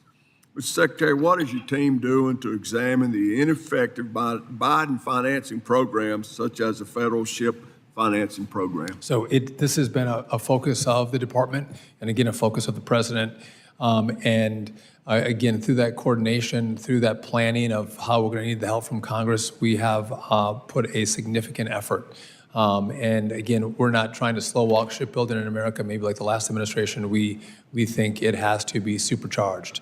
And it's going to be our partnership that's going to make that happen. And so we are moving as quickly as possible to get as much money out the door that we have to our avail. Thank you. One more thing I'd just like to throw for my extra 15 seconds, Mr. Chairman, is that anybody in this room that cuts grass, has their own lawnmower, cuts their own grass, we have to buy these gas cans now that you absolutely can't fill up or pour gas out of. Do you have any control over the gas cans in this country that we could go back to a normal gas can to fill up a lawnmower? Here. Yeah, we would do washers and dryers and dishwashers too that don't work, but yeah. Lawnmower Mr. gas. Fill my boat with it, they don't work, you're right. Mr. Pappas, you're right. Thank you, Mr. Chairman. And Mr. Secretary, welcome back to the committee room. It's great to have you here. Thank you. I want to call your attention to a letter that I wrote to you last month, which was signed by many of my colleagues here today on this committee regarding staffing at Federal Highway Division offices. As you're aware, the FHA has seen a 26% reduction in force since May. My concerns with the division offices in ensuring that they have enough staff to fulfill their critical mission to our state DOTs, providing frontline assistance in transportation project development and delivery. Reports have indicated that division offices in North Carolina and Texas have experienced a reduction in staff of 50% and 60% respectively. And so based on current data on the Federal Highway website, over half the division offices were understaffed prior to the staffing cuts taking effect. So the support these offices provide to their states is critical, and in turn, the department must ensure that these division offices have staffing resources and support to accomplish their job. I'm wondering if you can talk more about the reduction in force, how that's impacting division offices, and whether the department has a plan to ensure that each office has necessary staffing to support state DOTs. So thank you for the question. And just to be clear, when we did our reduction in force, we preserved all of the critical safety positions. But we are trying to do more, we're trying to do more with less. And if we're ineffective and we need more people on board to make sure we accomplish the mission, I'll bring them in. And it's my desire, and I know yours and the president's desire, to make sure we're building, getting money out the door and doing these great projects. That was his directive to me. And so if I see issues where we can't get our job done, I'll bring more people in. But I think we can do more with less. And if we can't, we'll accommodate. Well, we're going to be watching it closely, and I think we need more than just hopes. We need concrete plans. But I want to move on to another issue. In January of this year, New Hampshire was set to receive $17 million in NEVI funding for EV charging infrastructure. It was going to build out a statewide network in New Hampshire, which is really critical to our tourism economy in particular. A recent study came out saying that if we lose these dollars and don't build out the charging network, we could risk $1.4 billion in economic activity in our state around tourism in total. So I'm wondering if you can talk to us a little bit about the suspension of NEVI funds and new guidance that we are awaiting. It was supposed to be released weeks ago. And where does that stand? Where can we expect this to go? Our state's counting on these dollars. Yeah, thank you for that question too. So again, if you're going to spend money on chargers, I might disagree with how you spent that money, which I do, but it's my job to spend per the will of the Congress. But the last administration had so many rules in place. Your states had a hard time deploying the capital to build the charging stations, which is why you only had like 78 chargers built in the country. And so I wanted to redo the guidance, which I have. I've sent it to OMB, waiting to get that back from them, and then I'll send it over to all of you. But if you're going to spend money on chargers, let's build chargers in America. Let's not just spend money and not get the result of a charger, which is you don't want to spend the money, you want the chargers in your state. So I think the new guidance is going to give, again, far more flexibility to your states. And I've done my part waiting to get it back from OMB, and I think you'll be happier. I agree. We're ready to put shovels in the ground to New Hampshire. So I yield back. Mr. Fong, you're recognized. Thank you, Mr. Chair. Thank you, Secretary, for your leadership. Congratulations on your new role also as interim NASA administrator. Certainly welcome you to come out to California to visit the Mojave Spaceport, as well as NASA Armstrong, if you have any free time. Certainly, I represent the district that is most negatively impacted by California High-Speed Rail's nightmare. It starts at a field out north of Bakersfield and ends in a field south of Merced, and it's wasting billions of dollars. So I want to thank you for your work to roll back the funding for this failed project so that we can focus on more viable projects. Want to encourage you, if you can, to take the opportunity to redirect those federal funds to truly needed transportation projects in California, such as expanding the State Route 99 or Interstate 5, critical supply chain corridors in California. Moving to aviation, safety clearly is your highest priority and our highest priority. I want to thank you for your efforts to modernize and bring additional safety measures to our aviation industry. A major component of that is our air system is the rigorous training and qualification standards for airline pilots. Since the implementation of the 1,500-hour rule for pilot certification and qualifications in 2013, fatal airline crashes have declined by 99.8%. These standards help set our safety standards. I wanted to get your take and see if you could comment on the pilot training and qualification standards, whether they should be maintained, as I think they should, or should they change in any fashion? First, I want to thank you for your support on what we've done at California High-Speed Rail. Appreciate your partnership and someone from the state who can delineate how it's been so wasteful and not delivered for the taxpayers in the country, but also in California. In regard to 1,500-hour rule, I have no plan to change it. But what I would do is say if there's data that would say if there's some level 4 simulators that can give pilots experiences that they can't get in their Cessna, to have them truly ready for what might be thrown at them while they're in the air, would I consider that and have a conversation with all of you? Of course I would, because all of us want to make sure we have well-trained pilots in the cockpit, especially on the planes that you and your family fly on. So no plans to change, but I would always be open to new data that might drive more innovation to have better pilots in the cockpit. Thank you. And my last question, I appreciate your commitment. I appreciate the President's commitment and to assure that our nation is on the cutting edge of technology, adopting technology like autonomous driving technologies, allowing them to mature. I wanted to see if you could outline your vision of how these technologies can aid our transportation system through enhancing efficiency, safety, and prosperity. We're talking about technology on our roadways, or specifically to autonomous driving technology, autonomous AV technology. Yeah. So listen, I think it's important that we continue to allow we got to get data from the companies, right? And data will allow us to make better rules. This is the Goldilocks philosophy. We can't go too fast, we can't go too slow, but we want this innovation to happen in America. And we have great innovators. We should have one federal standard.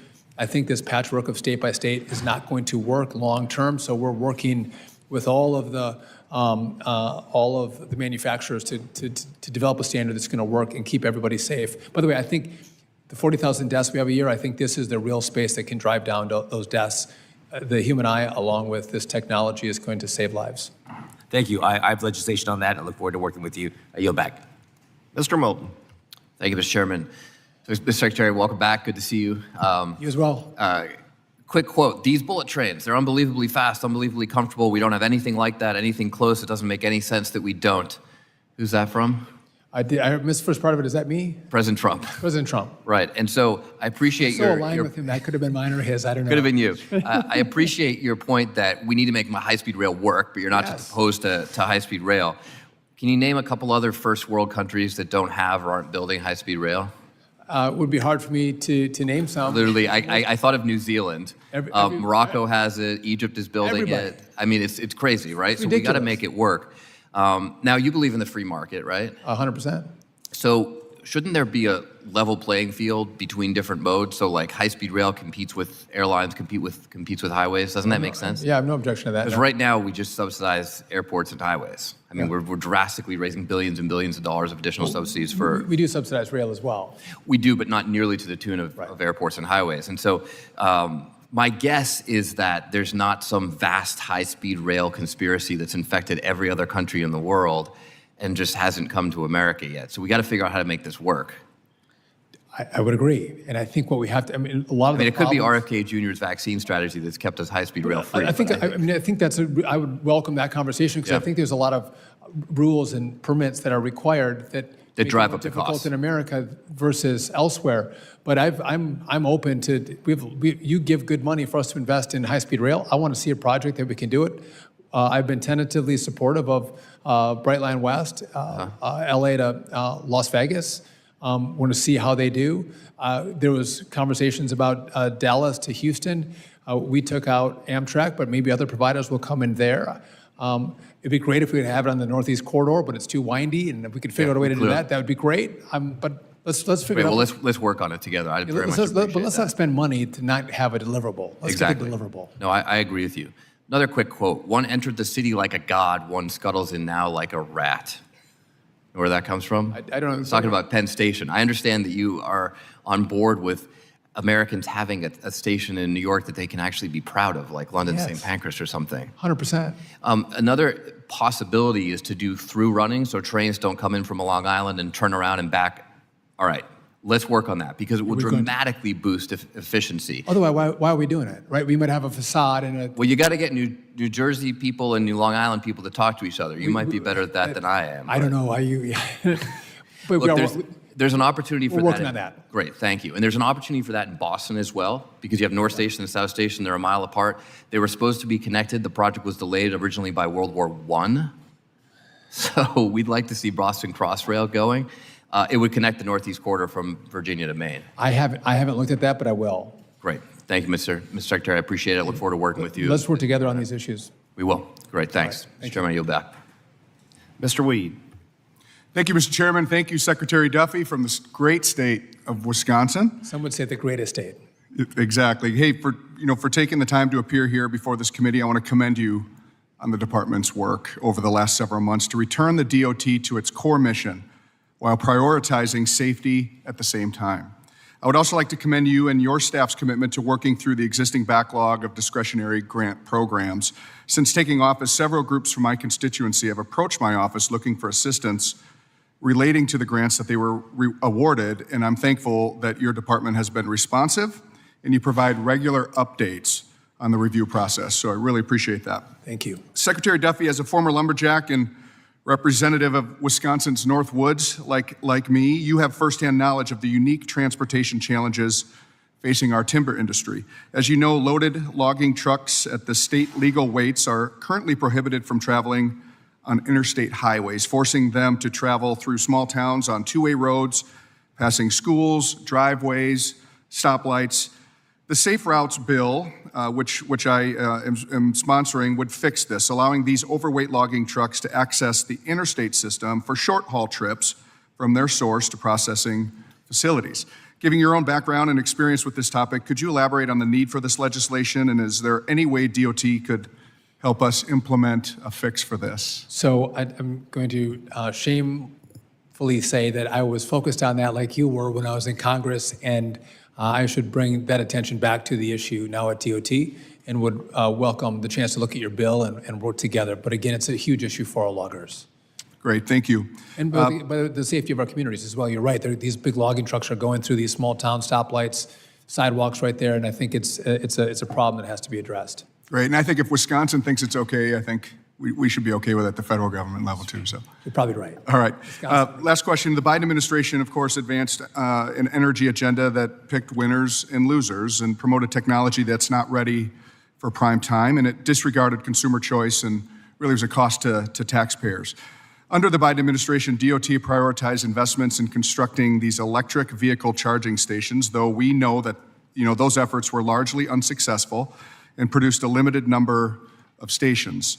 The president's budget request called for the cancellation and rescission of these funds, something that my bill, H.R. 1513, also aims to achieve.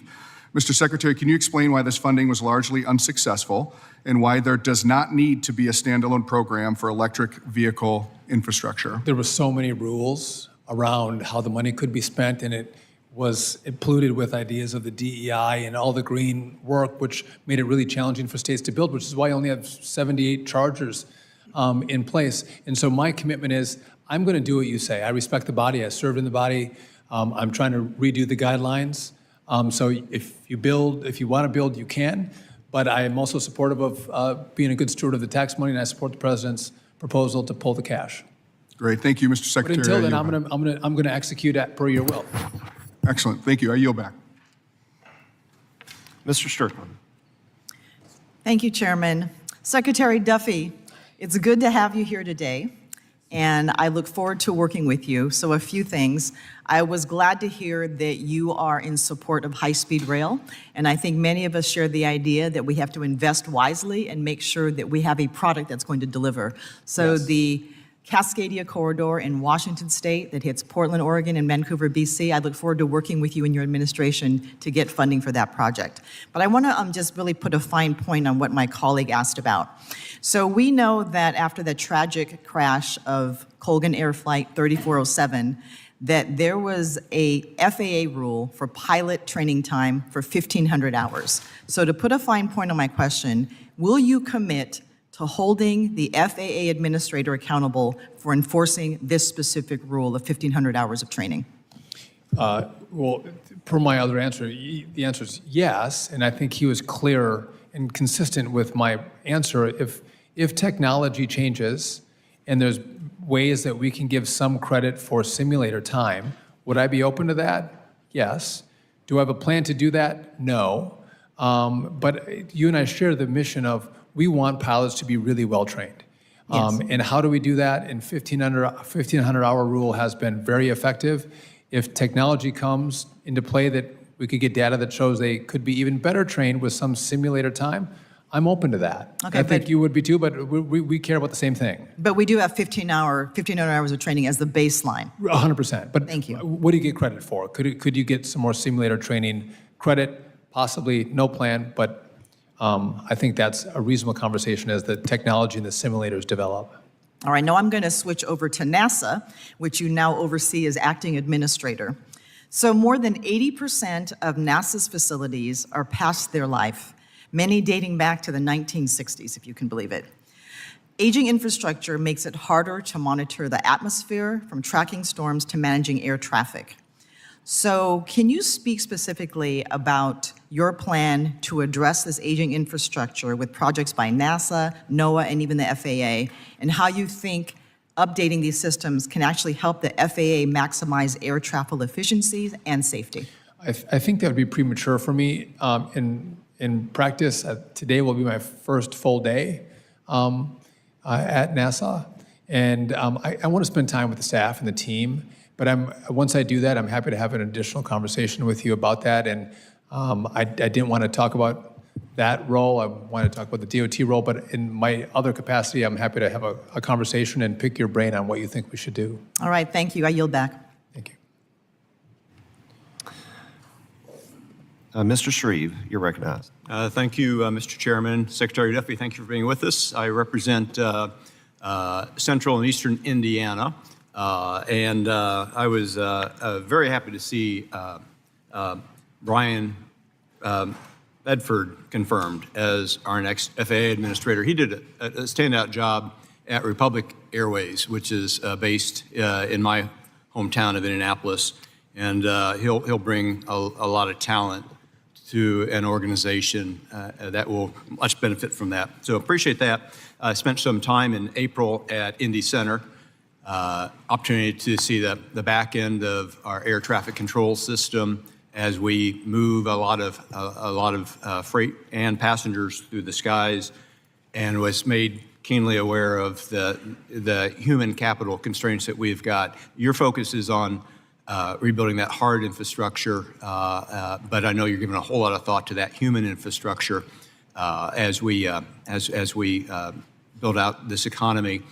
In the One Big Beautiful Bill, there were provisions to enable 529 money to be used for a skilled trades education for people that would go into flight training programs or into over-the-road trucking programs, diesel mechanics, not just traditional four-year education. And I wanted to know if your department is working to leverage that toolbox now as you focus on the human infrastructure component of your work over the next few years. We are going to work through that toolbox. But you bring up a really important point. This is a broader American conversation. It's almost the Mike Rowe philosophy of there's a lot of great jobs out there that we haven't talked to kids about. We tell them the only way you can move forward is with a college degree. These air traffic controllers, 4 months of the academy, 3-4 years in, they're making $160,000 a year. These are really good paying jobs. And mechanics as well. So again, we have to use the resources that you give to make sure we have the appropriate staffing to take care of our aircraft and our skies. A great program, and yet while air traffic controllers can be brought in, it takes them several years to be. Yeah. Would you share with us how long it takes from that point when we recruit someone into the profession before they're able to do their job on their own? Well, someone else made the point. It was taking 3 years once you take the entrance exam before you get a spot in the academy, which is most kids are going to go get a different job. Yeah. So what we've done now is we're taking the best qualified, those who score 90% on the test, and we are getting them into the academy far more quickly. By the way, this is way more complicated than you would have thought to try to navigate that. But if we get you within 60 days, once you graduate, it depends what airspace you go to. You can be certified in an easier airspace in a year. If you're going to N90 in New York, you're going to be 3 years before you're certified. So it depends on what space you're going to. But again, we have to start this process. We got to get more kids, young people into the academy and starting the certification process. Otherwise, we're never going to resolve this problem. Thanks for the response. Gentleman's time has expired. Just so everybody knows, votes have been called, but we're going to try to get in 2 more. Mr. Ryan, go ahead. Thank you, Mr. Chair, for sneaking me in. Thank you, Mr. Secretary, for being here. I have 3 items, 3 minutes. I'm going to jump right in. First, as some of my colleagues have asked, and I appreciate your constructive response, I've got 2 high-priority bipartisan infrastructure projects and grants in my district, actually my hometown of Kingston, New York. The single biggest grant my city has ever secured, $21.7 million in a raised grant to address flooding in our downtown area. Would you commit to working with me on seeing what we can do to move that forward? 100%. And if we haven't told you where it's at in the process, we'll do that. Thank you, Mr. Secretary. I appreciate it. Secondly, I'm a proud combat veteran. I know we got a lot of veterans on the committee. I wanted to ask about something related to that. In late 2024, just as the administrations were switching, the FAA put in place a long-needed rule to protect and support disabled Americans Americans in wheelchairs and other assisted devices, and specifically veterans who for decades have had a nightmare experience, disabled Americans in wheelchairs flying in our aviation system in the country. And I want to credit the Biden administration and Secretary Buttigieg. They worked really, really hard with a lot of groups in a bipartisan way to get this through. And I do believe it, we got to say I think they were the most pro-passenger administration, at least in my lifetime.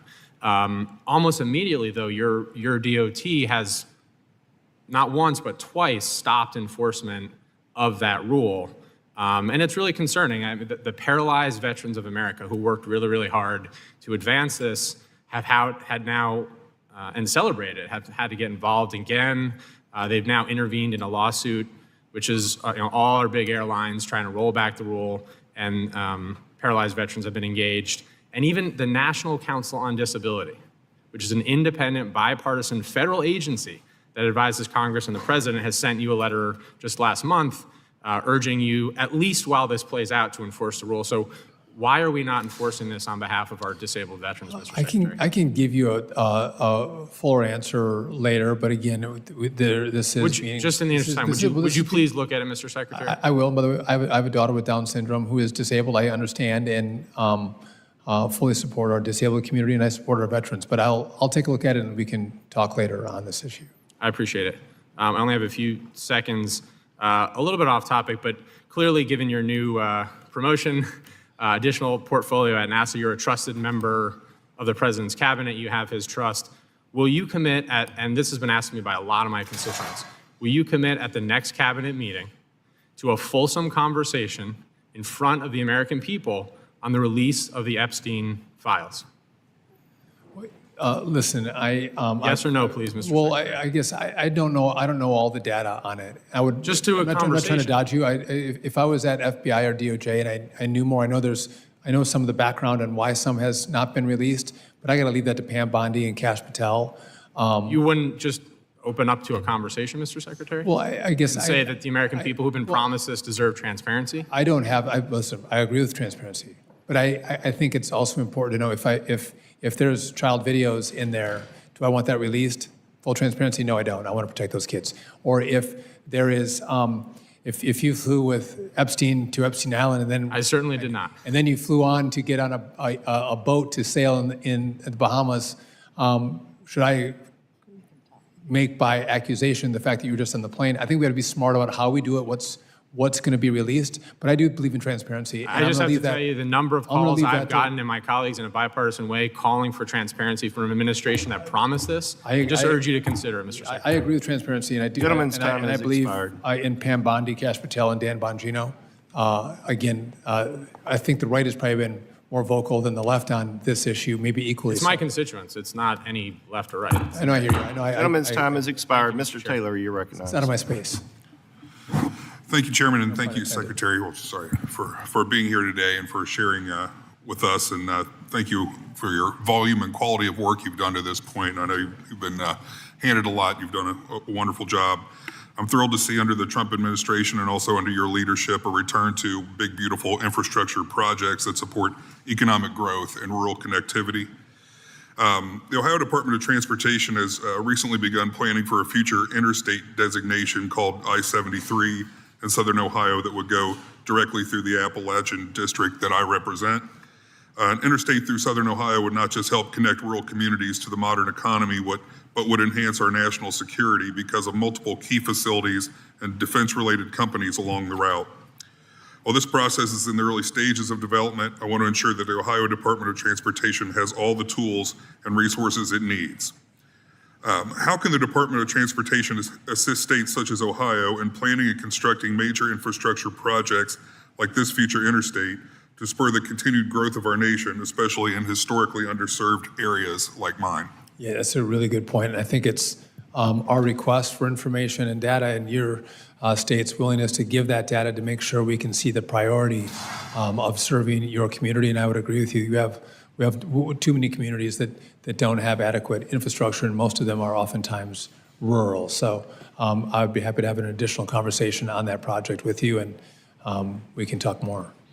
I appreciate that, and I appreciated your testimony earlier to Congressman Boss that special attention ought to be paid to rural America. I sort of consider it the reasonable attention that should have always been paid, but I'm glad to hear that that's becoming more of a priority.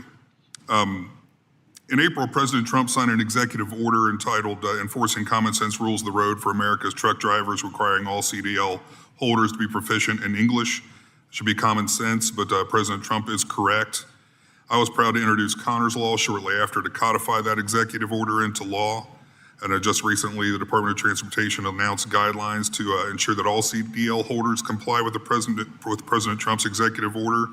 What steps did your department take to comply with this executive order to this point? Well, we put out a rule requiring English proficiency, and the consequence is your vehicle will be put out of service.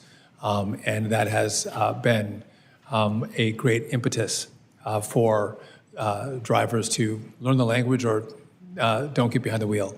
And now, again, we have to rely on our state partners to help us enforce that rule. Many of them have. And again, I think this drives safety. I mean, if you can't read road signs, or if you're stopped by law enforcement, or if you're in a crash, you have to be able to communicate what you have on your rig or what happened. So this is not an anti other language than English. This is about safety on the road. Thank you. I appreciate your swift action. Chairman, I yield back.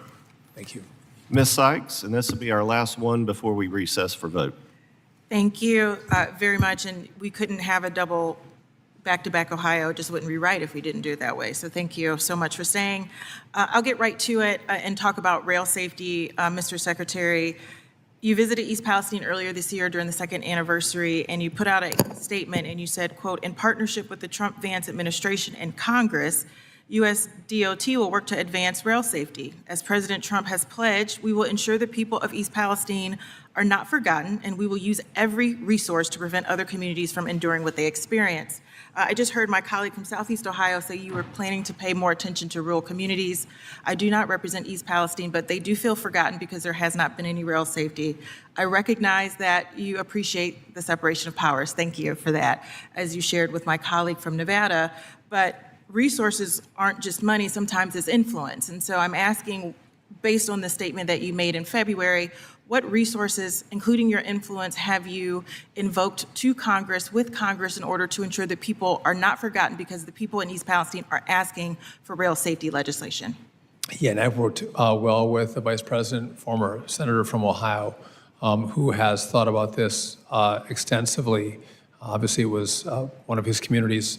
And I think what we're trying to think through is the equities of labor and the equities of safety around new technology, and how do we cut that balance? But I do think there are new technologies that could have identified what was going wrong on the East Palestine train. Well, I'm so sorry to interrupt you, because I only have a minute and 20 seconds. We have an NTSB report that shows exactly what happened and some suggestions from a director who is still on with the Trump administration, and it is fantastic. So I think we can listen to what she has said, and we don't have to reinvent the wheel here. But have you spoken with Chairman Graves about any legislation using your resource of influence to make sure that people of East Palestine are not forgotten? No, not forgotten. Again, not from us. By the way, I did a show on Fox Business. I was the first TV show to start to cover East Palestine. No one was covering it. And I was one of the first ones to try to bring this to the national light. Mr. Secretary, because I do yes care about or it. no? And again, what my point to you is we do have equities Mr. and Secretary, is that a rulemaking yes or no? authority. Have you spoken with Chairman Graves about About moving East forward? Palestine, I have not. Okay, thank you so much. That is very indicative and understands why we haven't seen anything in East Palestine. I'm going to move to air traffic. I represent Northeast Ohio, Ohio's 13th congressional district, the best district in the country. And since we're doing invitations, I'm inviting you to come out and see our airport, which has one of the oldest air traffic control towers in operation. 2 months ago, when your undersecretary was here, I asked him for a list of those towers and why Akron-Canton wasn't on it, and we have yet to get a response. We have also reached out to you directly to meet with you, so I'm hoping that maybe you can come to the district. We can talk about this air traffic control tower. You can see this fabulous airport that exists, and we can make sure that people are safe in Northeast Ohio. Thank you, Mr. Chair. I yield back. For both of them, yes. And then I would just say that if you ask people in East Palestine, does Secretary Duffy support them, or did Secretary Buttigieg support them, I think that answer will be clear. He never went, or went weeks late. So just to duly note. Gentleladies, time has expired. The chair has been notified of votes on the House floor. Therefore, the committee shall stand in recess, subject to call of the chair. You know, I also, as a previous member of the Ports Authority back in the CNMI, who has oversight over 3 airports and 3 seaports, I know how difficult it is to have people screaming in your ear, telling you what tools you need, right? Telling you that you need a hatchet when you actually need a screwdriver. And so today, I want to talk to you about the CNMI's critical need. And I'm looking for the right tools, and I've been submitting letters to the Department of Transportation since my role and my time at the Ports Authority, and now as a member of Congress. And I asked I don't really have a lot of questions for you, but I just ask that you take a look at that letter closely and give the CNMI the right tools to be able to be economically self-sustainable. The port is an indicator of the economic realities on the ground, and we are at the brink of insolvency. And given the fact that we have Department of Defense training activities, we need our ports to be economically viable. So I would love to work with you and your administration and your team to be able to address some of those concerns. So, Congressman, first, I would just note what a fighter you are for your community. I appreciate that. I think the department has to do a better job having an honest conversation. If there's issues, we have to tell you what they are. Let's work through them together. And I think we may have fallen short on that, and I commit to you that I will get you answers. I'll work on that, and look forward to the partnership and seeing how we can move forward together. All right, thank you. I appreciate that. I also wanted to follow up on a question asked earlier by my colleague, Mr. Johnson. And I know you've corrected the record to confirm that no air traffic controllers have been fired by this administration. I also know that you've launched a supercharged effort to bring in more controllers and keep older controllers from retiring. Can you just elaborate on that a little bit? I appreciate the opportunity. I think the implication was that we have fired controllers. We have not fired any air traffic controllers. They're critical safety positions. But to answer his question, I got that information from the FAA. We have hired 1,840 new controllers since the first of the year. We have separated from, not fired, people have retired or they've chosen another career path. We've lost 305 of those. So we have a net positive of a little more than 1,500. Now, those all aren't certified, and those all aren't in the airspace. Some of them might have been promoted to a management position. They might have taken another job within the FAA, but we are making great strides. This year, we are on track to hit 2,000 controllers coming out of the academy. Because of the supercharge effort, we have expanded academy training by 30%, which are substantial numbers, which is what I think this committee would expect from us to make up that 3,000 shortage. And July was the busiest month in the Academy's history. And so we're getting truly the best and the brightest are applying for the Academy. We're able to get them through faster. And I think that's what's important. That's what we would all expect. Again, the best people controlling the skies that keep all of you and your families and our community safe. Thank you very much for that. I now recognize Ms. Golden. Thank you. Thanks so much to the chair and the ranking member, and to you, Mr. Secretary, for enduring these hours of questioning and for stepping up to serve our nation at this critical time. Congress and both the current and previous administrations have been crystal clear with the FAA. We need to invest in a national aviation system and modernize our infrastructure. I am pleased to see that Section 624 of the most recent FAA reauthorization has now been implemented after I pressed FAA officials during a May hearing. However, the Gerald R. Ford International Airport in my district still does not have a timeline for when its FAA-owned and operated air traffic control tower will be replaced. This 62-year-old tower is out of compliance with federal safety and security requirements. The design work for this project is done, and enabling construction will begin this summer with support from the state of Michigan.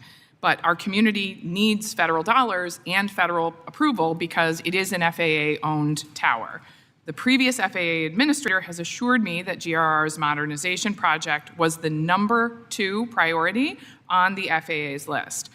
Secretary Duffy, can you please provide me with an understanding of the FAA's prioritization of the tower, an estimated timeline, and we would love to invite you to the district to see it directly, sir. As I told you before the hearing, Grand Rapids is one of my favorite small communities in America. It's a great community.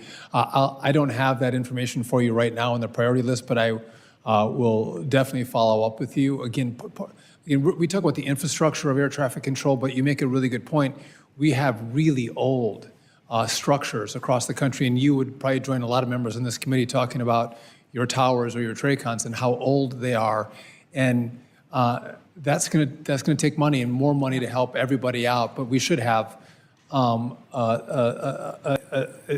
infrastructure plan and resources to build that's consistent with how great our country is. So I'll work with you on that. We appreciate it so much. I will note that it is the oldest of the top 75 busiest airports in the country. So certainly a lot of old infrastructure, but GRR is top of the list. So we really appreciate your attention. Look forward to your follow-up on that.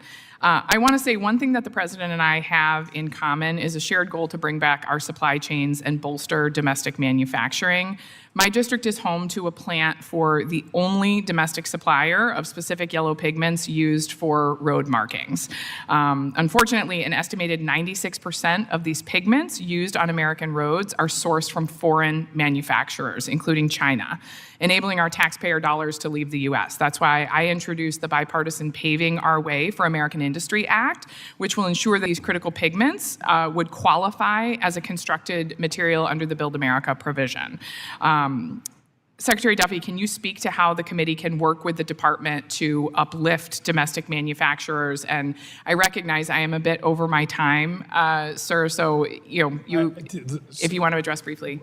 Yeah, I would agree with you. I will look at that. I was not aware, but I want to do all, unless we can't do it in America, and we would all agree we can't do, that's one thing, but when we can do it in America with American businesses that support American communities, I'm 100% on board. So I'll follow up on that as well. I appreciate it. Really look forward to working with you. I will submit the remainder of my questions for the record, including looking at the FAA's aircraft maintenance technician school programs and some of those grants, which I know a number of people have brought up, but we'd love to follow up with you offline. I'll submit that question for the record.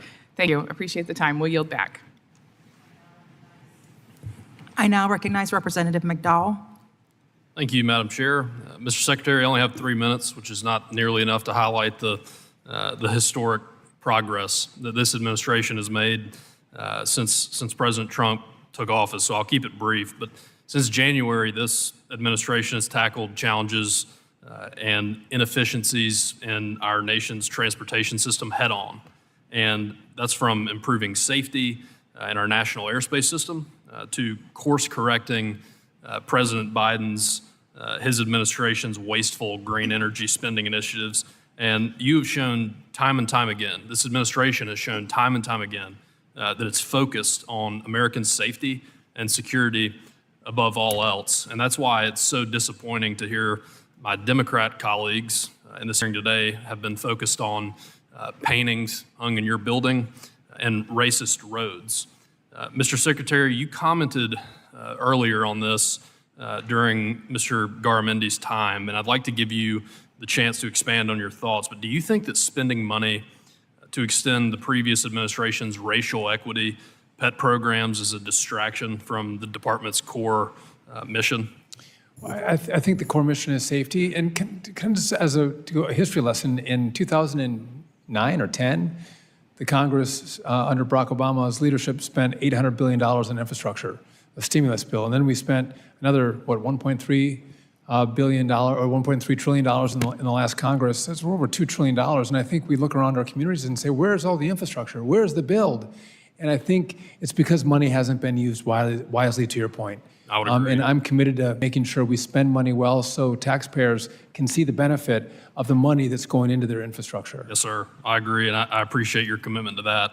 But I think the reason to me that it's so disappointing to hear my colleagues drift away from transportation and infrastructure is because, and you know this well, you went to North Carolina, to Western North Carolina in early February, and you saw the destruction there. And there are real issues that are facing people in our communities. And on this committee, I'm the furthest west. So I want to speak to those people because President Biden and our former governor, Roy Cooper, absolutely abandoned Western North Carolina.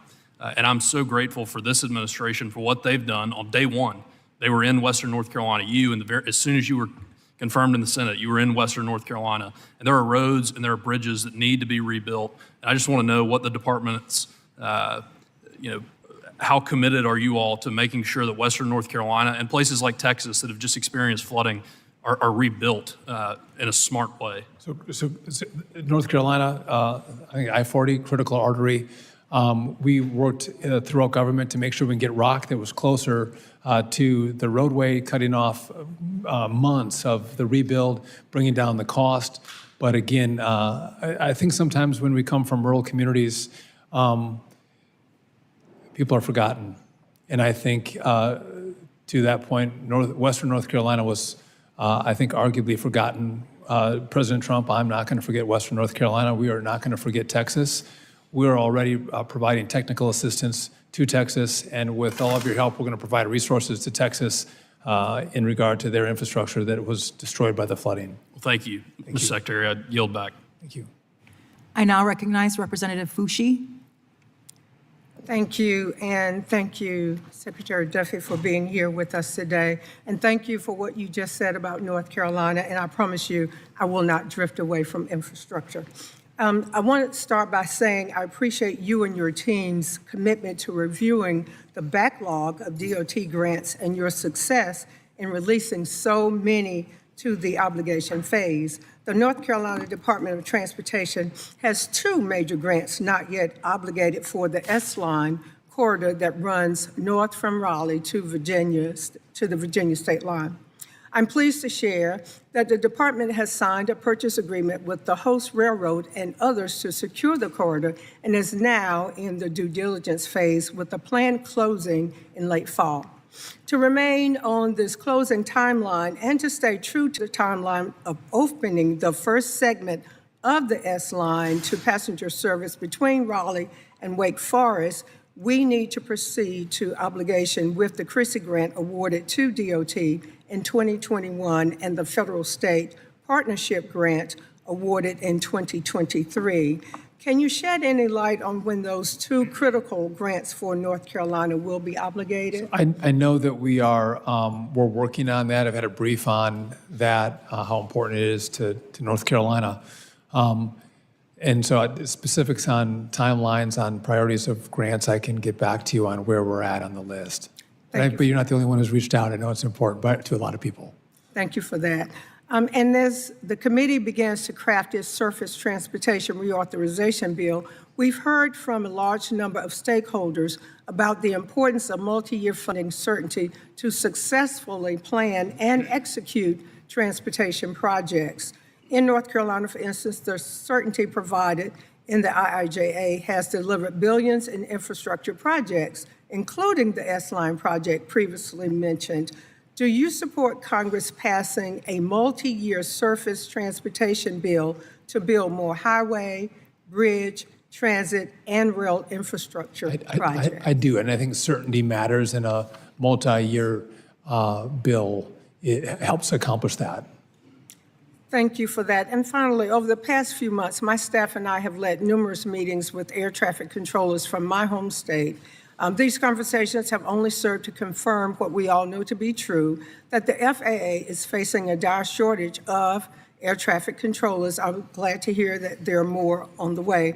This was further substantiated back in January. So can you talk about how many air traffic controllers does the FAA expect to hire throughout the remainder of this year and next year to help bridge this critical staffing shortage and provide some relief to those who are overworked in our towers across the country and ensure as best that we can that the maximum level of air traffic safety for the public? Yeah, that's a really good question. We're hoping to get to 2,000 this year, up to 2,500 next year. Our supercharge effort has been successful. And just, I know you're over, but the complication of trying to make this work it's really easy to say it, but it's been really hard to do, and we put a lot of time and effort, and I think we're seeing the fruits of that. But we have to recognize that once they get out of the academy, they still have to be certified, and that can take 1 year to 3 years. And so we don't see results right away, but it's our effort today that's going to show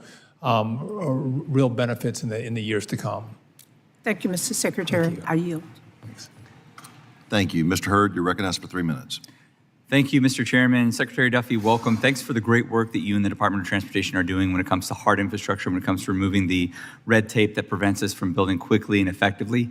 My district is most of western and southern Colorado, and that hard infrastructure is something that's critical for us, particularly on Interstate 70, which is a vital economic artery in our state through the Glenwood Canyon section. That's something that I know folks back home care about, and it's important for our country as well. People traversing across our wonderful state rely on that safe and reliable infrastructure. And thank you for being here today to talk about the department's important needs and priorities in the Trump administration. I want to follow up on one area of concern that was raised by previous members of the Colorado delegation for during the Biden administration about Department of Transportation in the state of Colorado treatment of work zone safety. Unfortunately, there was a 53% increase in work zone crashes in Colorado in 2024, including a tragic incident last September in my home county, Mesa County, where we lost the lives of 3 people. This increase in work zone fatalities happened on the heels of the Colorado Department of Transportation releasing their own safety plan in 2020, trying to deal with this issue. And there have been accusations that CDOT improperly used safety equipment and withheld traffic flow plans from contractors.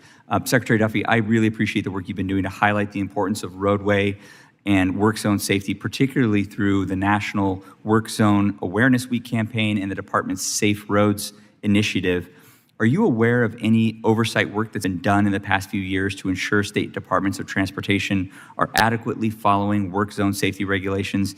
And how could we in Congress potentially help with enforcement through surface transportation reauthorization legislation? So oversight is a key function as well as safety at DOT. I'm not aware of work on oversight in regard to this Colorado incident, but again, it's important that there's best practices to keep our road workers safe, and we have to make sure we are implementing those. And I think enforcement is a big part of it as well. By the way, I spent a lot of time on I-78. I was a bus driver in Breckenridge, Colorado, between undergrad and law school. A lot of time, important artery as well through your great state. Thank you, Mr. Secretary. My mother-in-law is actually from Europe visited Glenwood Canyon for the first time 20 years ago, and her eyes were looking up at the amazing beauty of that canyon.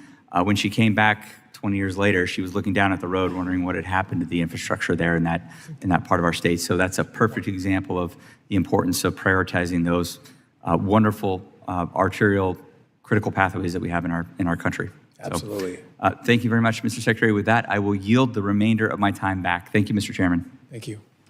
Thank you. Mr. DeLuzio, you're recognized for 3 minutes. Thank you, Mr. Chairman. Secretary, hello. I heard you mention just a minute ago, or a few minutes ago, not forgetting the good people of North Carolina who are recovering. I will tell you, I think a lot in this body, many in this body have forgotten the people of East Palestine and Beaver County who are still waiting for Congress to act on rail safety.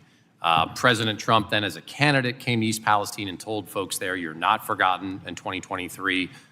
Vice President Vance, just this February, again said, quote, this community will not be forgotten, will not be left behind, and we are in it for the long haul. J.D. Vance in the Senate was my co-lead on the Railway Safety Act. President Trump supports the bill. Let's start with, Secretary, I assume you also want this Congress to pass the Railway Safety Act and give it to the President to sign. Of course. Very good.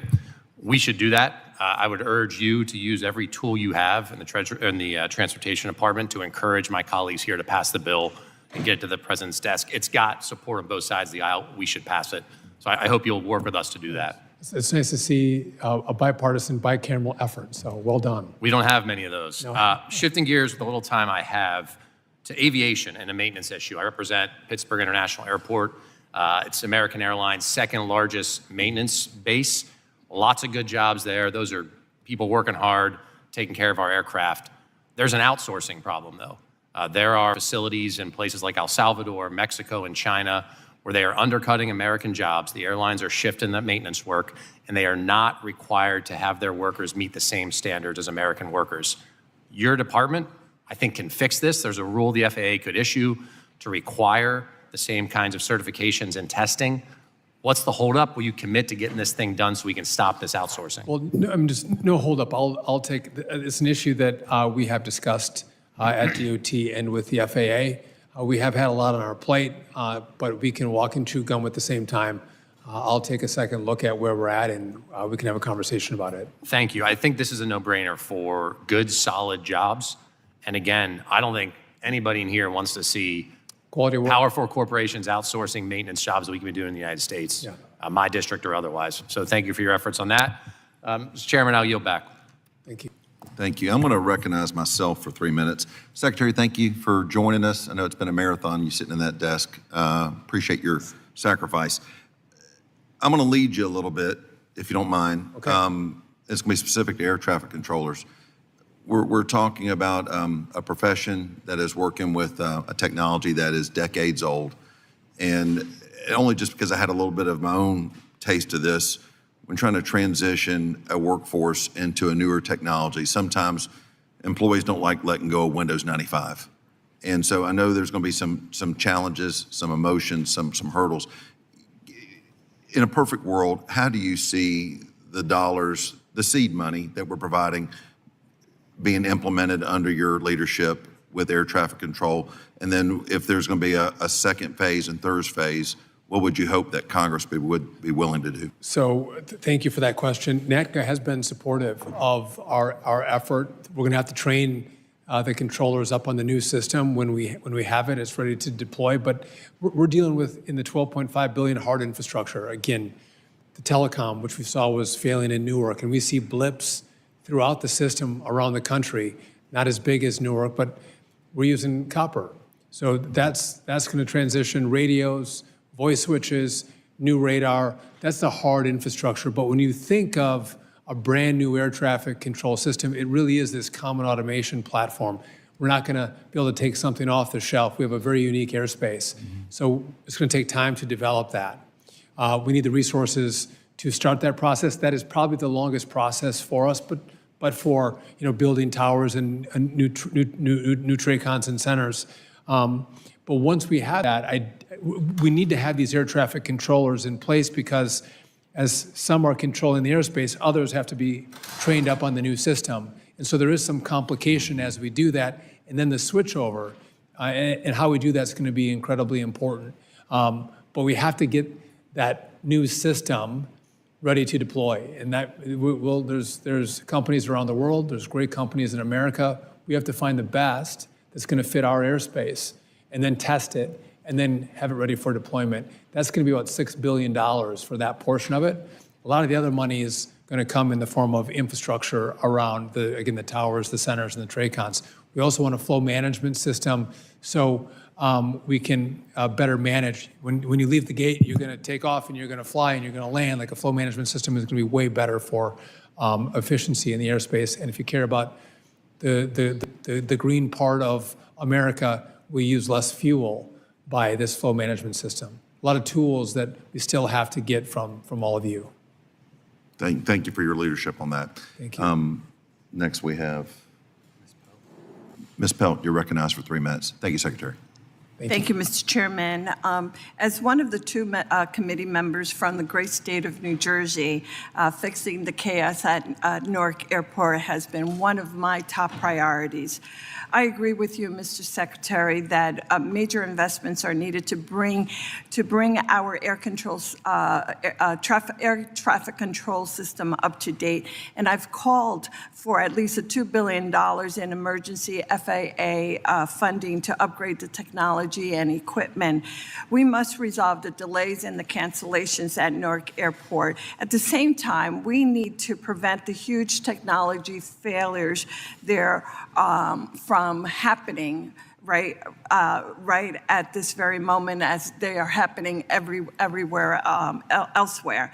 Mr. Secretary, back in May, I sent a letter along with our ranking member Larson and my New Jersey colleagues asking the acting FAA administrator to explain the cause of the flight disruptions at Newark. Unfortunately, I have yet to receive any response, so I'm hoping that today you might be able to provide us with some clarity.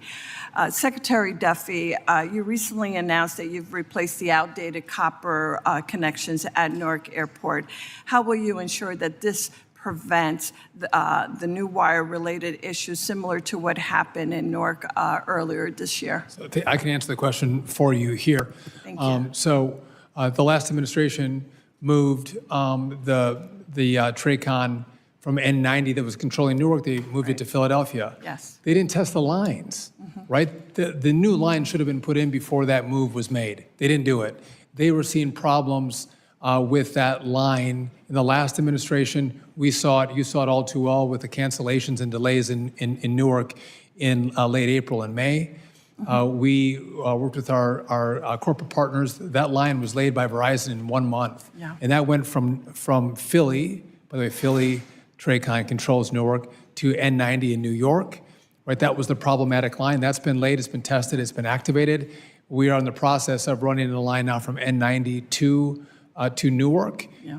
That has not been a problem line, but it is going to be upgraded with new fiber. Thank you. Thank you for that. Let me just say, I know that I only have 30 seconds left, so I know that we're very short in time. I've been concerned by this administration's repeatedly withholding funding for vital programs and projects. I was dismayed when the administration slashed over 1/3 of the funding for the 90-year-old dock bridge that has more than 700 trains a day. How many other projects will the department be looking to gut? How is it possible to cut more than 1/3 of the project costs and claim that the same outcome is still possible? Mr. Chairman, I'd be happy if time is permitted to give the Secretary an opportunity to answer. If not, I will yield back. Thank you, Mr. Chairman. Just real quick, I'll take a look at that. We haven't slashed funding, and again, that's a common theme I keep hearing. But again, you can't blame me when I've been given so much work. And again, I'll show you the charts. We're getting more grants out the door than the prior administration was in their first quarters of every single year. And so there have been some, like UTCs, that we've canceled. There's been some bad money, but roads and bridges, we have not canceled. It's taken some time to get money out the door, but you got announcements. But the real work is putting the grant agreements together. And that takes the time. So it's fun for the last administration to have balloons and kazoos and announce things, but not doing the work. We're actually doing the work to get your money out the door, and you're all complaining. But the complaint shouldn't be with me. It should have been with the last administration. You have 400 projects from 2022. So I wasn't here at the last session. Let me just say I appreciate what you're saying, but here's what I'm trying to point out, Mr. Secretary, that 1/3 of the funding for the 90-year-old dock bridge has been impacted. Thank you. Thank you. Please understand you can submit questions in writing to the Secretary. Yes. Mr. Barrett, you're recognized for your 3 minutes. Thank you, Mr. Chairman, and Secretary, thank you again for being here. I mentioned to you on our way in that my mom and dad had a little opportunity to spend some time with your wife in Michigan, and they were really appreciative of that. So please extend our thanks to your wife on behalf of our family, too. So thank you for that. Wanted to ask you about, I think as you acknowledged in your opening remarks, your first day in office, that we had this tragic collision here over the airspace in Washington, D.C., and that military aircraft that collided with the American Airlines flight. I've actually introduced a bill that would begin the process of adding the collision avoidance system that our civilian aircraft have and apply that to our military rotary wing aircraft that, generally speaking, do not carry that on board. I flew the same Black Hawk helicopters that had that tragic collision over the airspace just a few miles from here. I'm curious if you have any thoughts on, some of the interoperability of these systems like TCAS, like ADSB, that may have prevented this accident from happening. Obviously, there was a whole chain of circumstances that led to that collision and failures at different levels. But I'm curious on your thoughts about some of these pilot-assisted systems like TCAS or ADSB and what they might have done to prevent it. So I'm grateful that you're all focusing on this. Again, I think the rules were too loose. And again, if there's military missions, 100%, we want to make sure that you can fly without notice, right? We don't want TCAS, we don't want other systems at play. But if you're flying a mission, if you're moving VIPs from the Pentagon, we should all see the space. Yes. And I would welcome the opportunity to work with you. And by the way, if we're going to fly, I get that we have to fly missions in DC. This is a critical place in America. But you also don't have to fly those missions at 6 o'clock at night. You could fly them at 2 o'clock in the morning. Let's train at different times when there's far less traffic in our airspace. Really smarter. Yeah, I agree with you, and I appreciate your effort to really restrict the airspace for those types of flights when we have civilian air traffic as congested as it is that would potentially lead to that interference. I know that as soon as that military unit restored operations, there was a near miss of only a couple hundred feet, and that I know animated your reaction. Can you tell us what, I guess, where you've been at with the Secretary of Defense or with the other agencies responsible for that, in that we can be assured that there is that deconfliction going on right The Secretary of Defense has been incredibly cooperative. He's an old friend of mine and my family's. He is working with us. He understands what we're trying to accomplish. At some point, if we can figure this out, he has interests and equities that I want to be considerate of, but I have to be focused on my priority, which is safety. And he understands that, and we've had a lot of different conversations, me with him, but also our teams. Great. Thank you. Really appreciate it. Thank you, sir. Thanks. Ms. Gillen, you're recognized for 3 minutes. Thank you, Mr. Chairman, and thank you, Secretary, for spending time with us today. So I don't have a lot of time. I have 3 items, 3 minutes that I have to talk about, 3 items that I'd love to work with your office to get done for my district and the American people. The first thing is road safety. My district on Long Island in New York has a serious car accident every 7 minutes. It's unacceptable, and this is part of a nationwide trend with dangerous roads. I wrote to your office in March and asked you to help focus on solving this problem. I appreciated your prompt response and your pointing to the Safer Roads for All program that you have, and now folks in my district, the largest village in New York State, the village of Hempstead, are trying to become part of that program to make sure that they can have safer roads in Hempstead, where they have the most dangerous intersection on Long Island, which is right by a church and right by a school. So my quick question is, will you commit to continue working with my office to make sure that we can have what could be a pilot program, not only for Long Island, but for the rest of our country? 100%. Thank you. All right, number two. Number 2 is a key step that we can do to make our roads safer is getting impaired and drunk drivers off the road.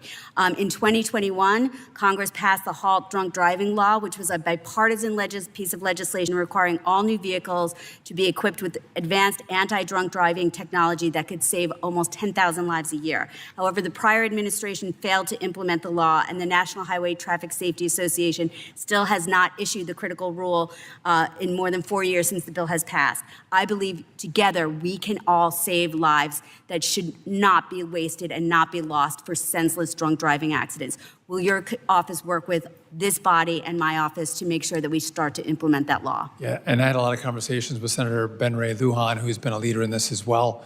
Again, we want to make sure the technology is right. I look forward to working with you. And it is drunk driving, 100%, but it's these. These have been distracting everybody.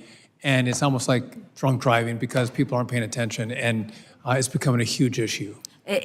Distracted driving is, of course, a huge issue, but one of the worst drunk driving accidents that ever happened in New York happened on Long Island, where a 5-year-old flower girl in a limousine was killed in a gruesome manner by a man who could barely even stand and walk out of the bar. So we need to, she shouldn't be dead. We can fix this. Thank you. And the last thing, I only have 28 seconds. We talked about a little bit before the hearing. I actually beat Congressman Mast to requesting that you come to my district to visit TRACON N90, which is the air traffic control space that controls some of the busiest skies in the country. And I believe you agreed to come. I look forward to working with you and welcoming you to the New York's 4th Congressional District. And I appreciate your commitment to making our skies safe. The busiest, yes. Look forward to it. Thank you. Mr. Begich, you're recognized for 3 minutes. Thank you, Mr. Chair.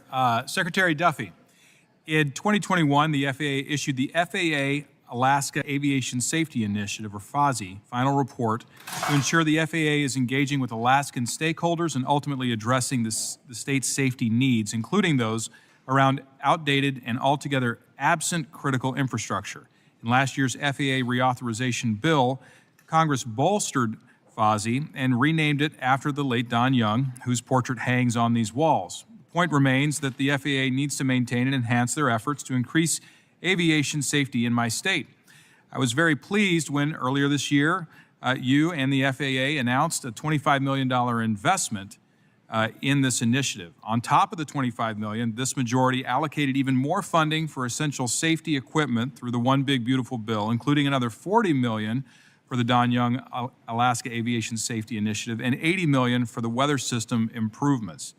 Can you talk about your thoughts regarding the importance of aviation safety in the state of Alaska, and will you commit to ensuring the FAA will use this funding in a timely manner to improve the availability and reliability of aviation safety in Alaska? I don't mean to be offensive, but sometimes people forget Alaska and the aviation accidents that happen there, way too many. That is, you're not going to be forgotten in this administration. As you can tell, we have paid attention to Alaska and the safety needs and concerns that you have. And I'm going to continue to work with you and your Senate delegation to make sure we're doing right by your state. By the way, I'm going to come up in early August. I was strictly committed to making sure I make that trip in the first year, so I might actually fish for a day too. Excellent. We're looking forward to hosting you in Alaska. It's a big place, as you know, and we have a lot of unique challenges. I know there's a lot of other unique parts of the United States, but Alaska truly is unique and special in that respect. I think your point is well made. We don't have, if you want to build roads for us, that's great, but if you're not, we need air travel that's going to work. 100%. 82% of Alaska's communities are not connected to a road system. And that leads me to my next point, as we just wrap up with the time available. I know you're familiar with the Essential Air Service Program. This is an important program for the state of Alaska. Can you reconfirm that the EAS program will continue to be supported by this DOT? 100%. I'm a supporter of Essential Air Service. I was in my communities in northern Wisconsin as well. It's critical for the communities that have access to it. Thank you for your commitment. Looking forward to seeing you back in my home state of Alaska, and appreciate all your leadership. You have the most of anybody. Like you have like 80. How many airports are EAS? Do you know? Oh, it's more than 80. That's right. Yeah. I think there's everybody else, and then there's Alaska. They're equal. Exactly. Thank you for your leadership, Mr. Secretary. I yield back. Mr. Figures, you're recognized for 3 minutes. Thank you, Mr. Chair. Secretary Duffy, thank you. Thank you for being here with us and bearing with us through this changing schedule. I represent Alabama's 2nd Congressional District, which is a region that sits at the heart of the Southeast Transportation Network, from critical highways and rail lines to key aviation assets, and one of the fastest growing ports in the country. In fact, right now they are deepening the port of Mobile, and when that deepening is complete here in the next several weeks, hopefully, but certainly in the next several months, it will be the deepest port between our Mexican border and Charleston, South Carolina. So the entire Gulf region and up, roughly halfway up the eastern seaboard. Our district is also home to Montgomery Regional Airport, the Port of Mobile, and the future Mobile International Airports. I certainly invite you down to come look at us. I think we're the poster child right now of congressional districts in terms of ongoing infrastructure projects, with the port being deepened, the airport relocating, becoming an international airport, and also the largest shovel-ready infrastructure project in the country right now with the I-10 Bayway Bridge, which is very vital to the region. That's why the work of this committee and the leadership of your department is so important to what I do and to my constituents. And so that being said, I'd like to ask about a few of those questions. So I mentioned Mobile's airport, but also Montgomery Regional Airport. These are smaller airports in scale and scope. And so what can you tell me about how you guys are prioritizing making sure that mid-sized airports are not left out of funding distribution in this administration? Yeah, so first off, you have a lot of transportation equities. Yeah, we do. You do. Good committee to serve on. We have to do, this has to be needs-based, right? Because again, there's some needs in some places more than others, and we have to take those, the older, falling apart infrastructure, we have to put that at the top of the list. But, and again, you might say, well, N90 has to be at the top of the list, and other facilities have to trump more mid-sized or smaller facilities. And I No think, pun intended, right? that's right. No pun intended. Or maybe it was intended. I don't know. But I think we have to have a holistic and fair view for everybody who needs resources for their facilities and their communities. And I just, again, I'm a fiscal hawk, but we need money for this. And if there's no better money spent, I think, no more important infrastructure than making sure our facilities, our air travel is safe and not to cut you off, but I want to get one more in. Yeah, no, sorry about that. I mentioned the Bay Bridge project. That bridge was a recipient of the Bridge Investment Program grant in the last administration. And I was proud to just recently, yesterday, lead a bipartisan effort with Congressman Ezell on this committee as well to reauthorize that program and make some changes to it. And so we definitely want to make sure that we are doing everything that we can to further that funding, streamline that funding, and get that funding out the door to reputable projects. Yes. All right, thank you. Thank you. Mr. Knott, you're recognized for 3 minutes. Afternoon, Mr. Secretary. I'll cut right to the chase and pick up where you left off. There's no better dollar spent than making sure that our infrastructure is deployed efficiently and effectively, especially as it relates to air travel. And in my home state, Raleigh-Durham Airport, it is the paradigm example of regulatory inefficiencies. Specifically, with an already permitted project, delays from other federal agencies have come in, stopped the project. There's been years with an S, long delays. It's more than doubled the cost. That increases, obviously, burdens on the economy. It increases burdens on taxpayers. It increases burdens on all of us who use that airport.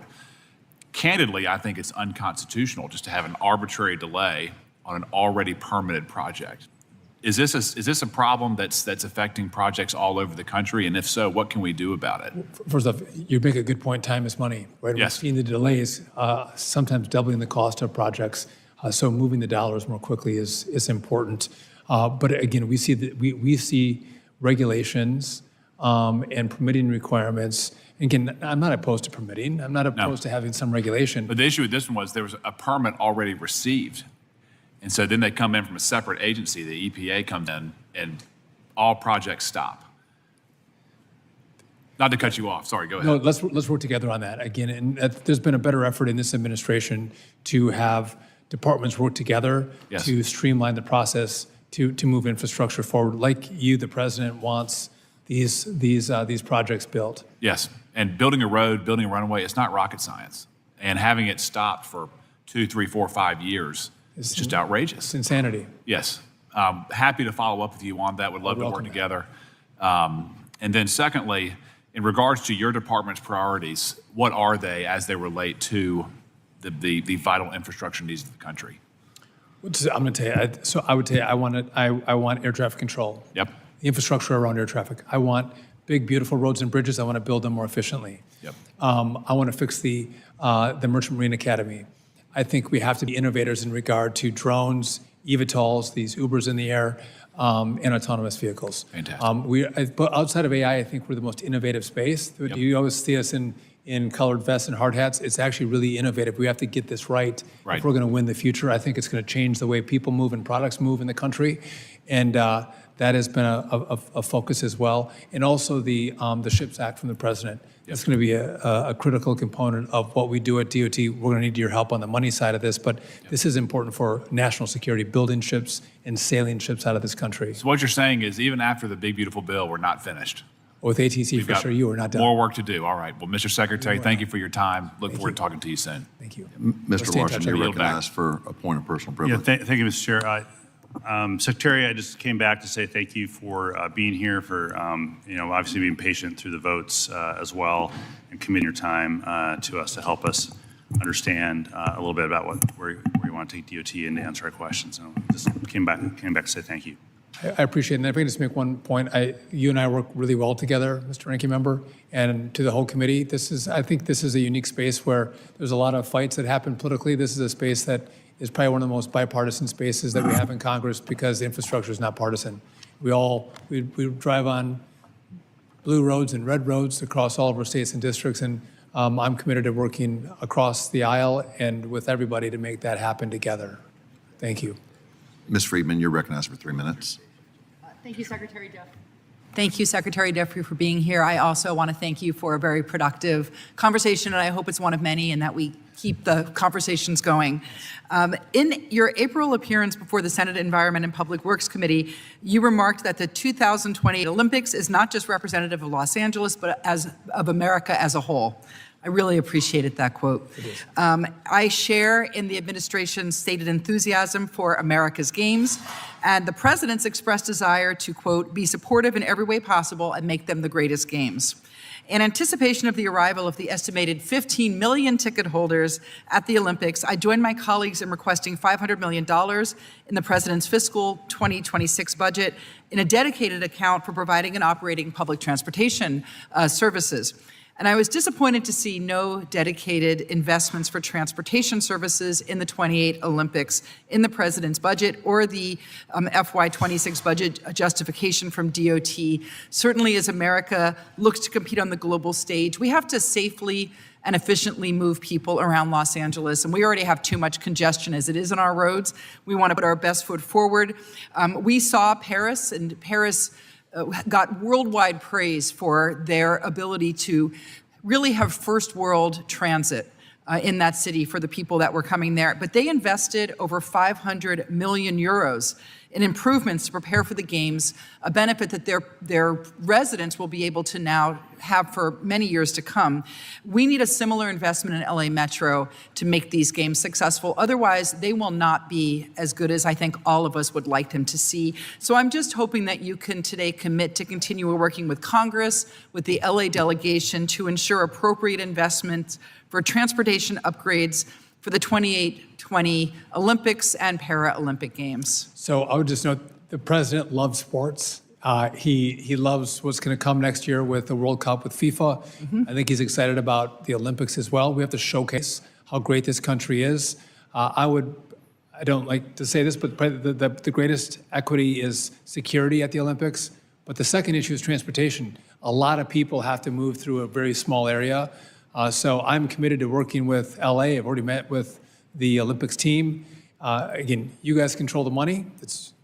You have the power of the purse, but I stand willing, ready to partner with you and make sure that this goes off incredibly well and we showcase this great country. Thank you. And in terms of just the airports, we also need to make sure that we have enough people to deal with visas, to get tourists into the country, that they feel confident that when they come in, they're going to have a smooth experience getting into the country, getting to their destination. So I would also just throw out that we need to also make sure that we do everything we can to have enough personnel on the ground. We don't want people going home and saying, I stood in line for 5 hours at LAX, or I mean, I represent Hollywood Burbank Airport, but they're probably not flying in there. But we want to make sure they have a great experience. So I look forward to working with you on all of that. In one of the non-public portions of our cabinet meetings, this issue was brought up. The president mentioned that to the Secretary of State. Again, the president wants to make sure this is seamless and beautiful. And so again, it's all of us working together to make that happen. Thank you, Mr. Secretary. Mr. Kennedy, you're recognized for 3 minutes. Thank you, Mr. Chair. I'm from Utah, the fastest growing state in the country. And Secretary Duffy, you look remarkably fresh as a guy who's sat in that chair potentially for 4.5 hours. So anyways, I'm impressed. I'm a family doctor, so I analyze people. And you unless you have a drone or you're a robot, you look like you just showed up. So I'm glad that you're here. Very kind. Well, as the fastest growing state in the country, and actually we're on the Olympics theme, we also will be hosting the Olympics, the Winter Olympics in 2034.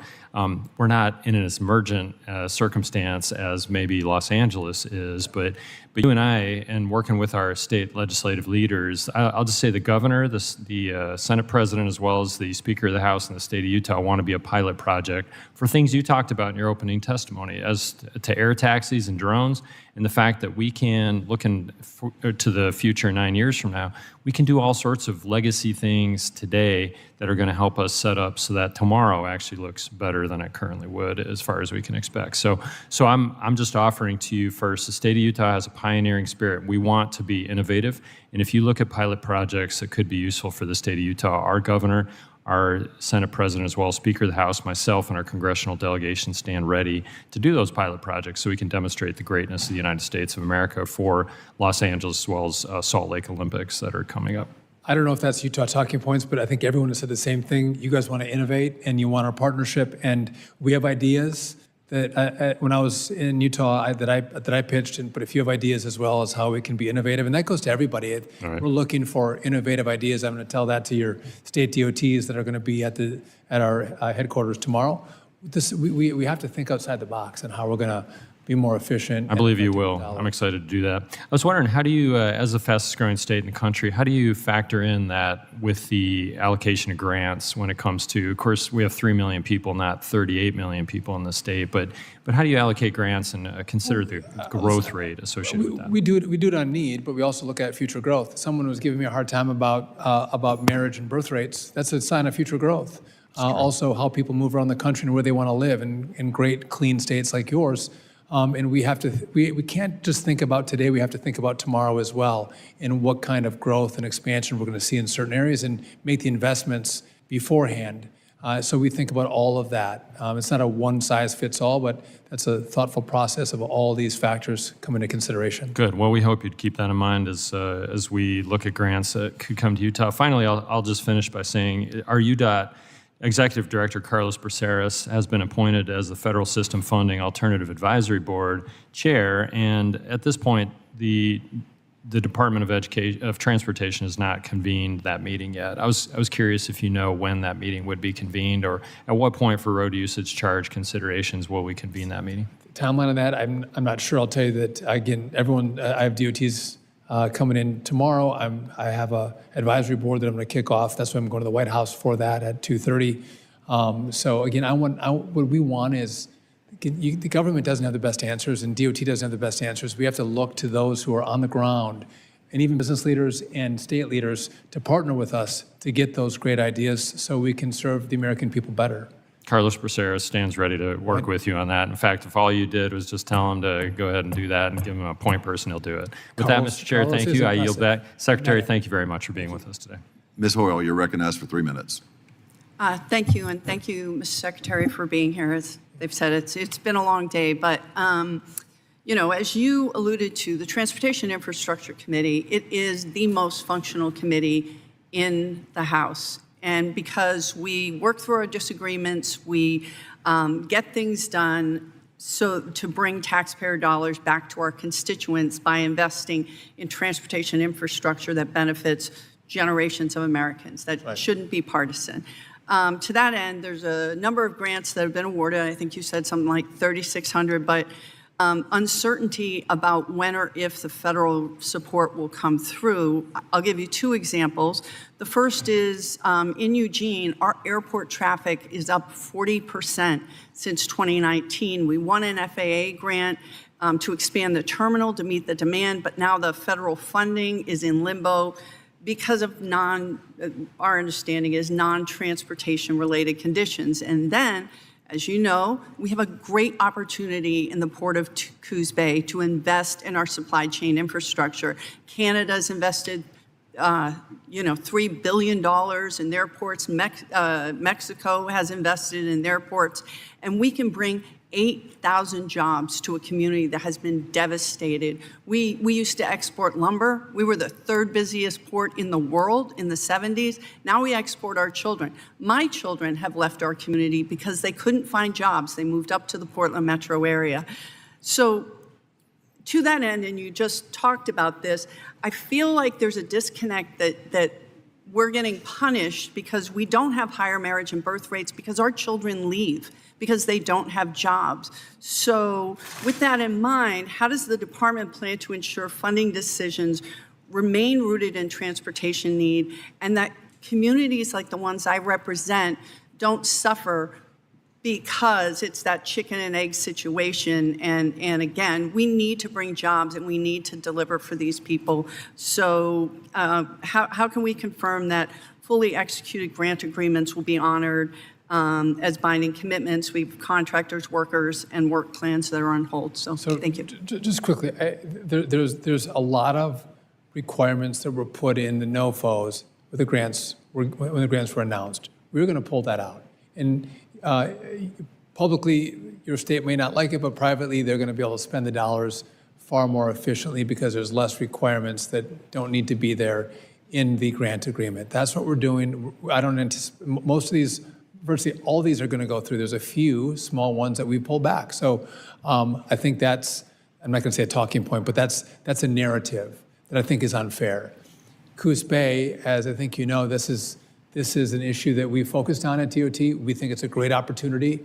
You have made this point very well, and again, I can't snap my fingers and make it happen, but I can commit to you that that is an issue, that is a port that we are aggressively working on, and I think we should have another deep water port on the West Coast. And so this makes a lot of sense, but it's, again, I commit to you that we are working on it and it is on top of mind. All right, thank you so much. Really appreciate working with you in that bipartisan way. 100%, thank you. Gentlelady yields back. Mr. Van Drew, you're recognized for 3 minutes. Good to see you, Secretary. You know they have the words baptism by fire, and that's kind of what you've gone through. And today's a marathon. It's an endurance race. I want to say thank you because, quite frankly, you were left a mess. There was a lot to do. Thank you for the work because you had a mess with the airports, with air traffic control, with the runways, with the towers, with computer technology, with the lack of fiber, and you've really risen up to make sure that we're filling in all those blanks. So thank you for the work you've done. Secondly, I want to thank you for coming to the Tech Center in New Jersey. And I know you're very proud of Wisconsin, but we need a little bit of pride for New Jersey. We got a lot going on this time of year at the shore. It's beautiful. Hope you get a little time there as well, besides Wisconsin. Folks really appreciate it. Thirdly, real quickly, I wanted to talk to you about drones. You and I have spoken a little bit about this. I still have some real concerns. I want to understand this better. And I know you may not be able to give me a conclusive answer today, but here's the bottom line. Last year, you all, us in New Jersey, we've had these drone sightings. It wasn't just by people that were gadflies or weirdos or whatever you want to say. These were real people in law enforcement, real people at the nuclear power plants, real people that were in the Coast Guard, and many, many others who were reputable, good people.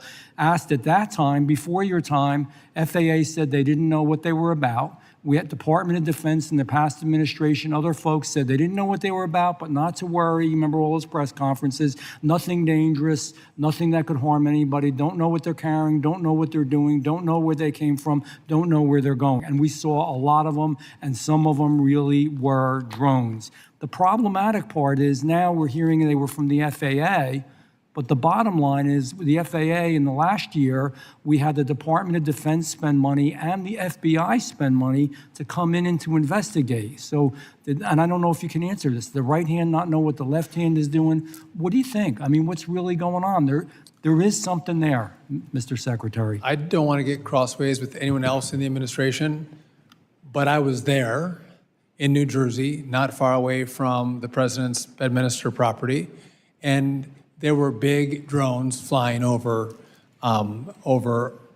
my house and my community.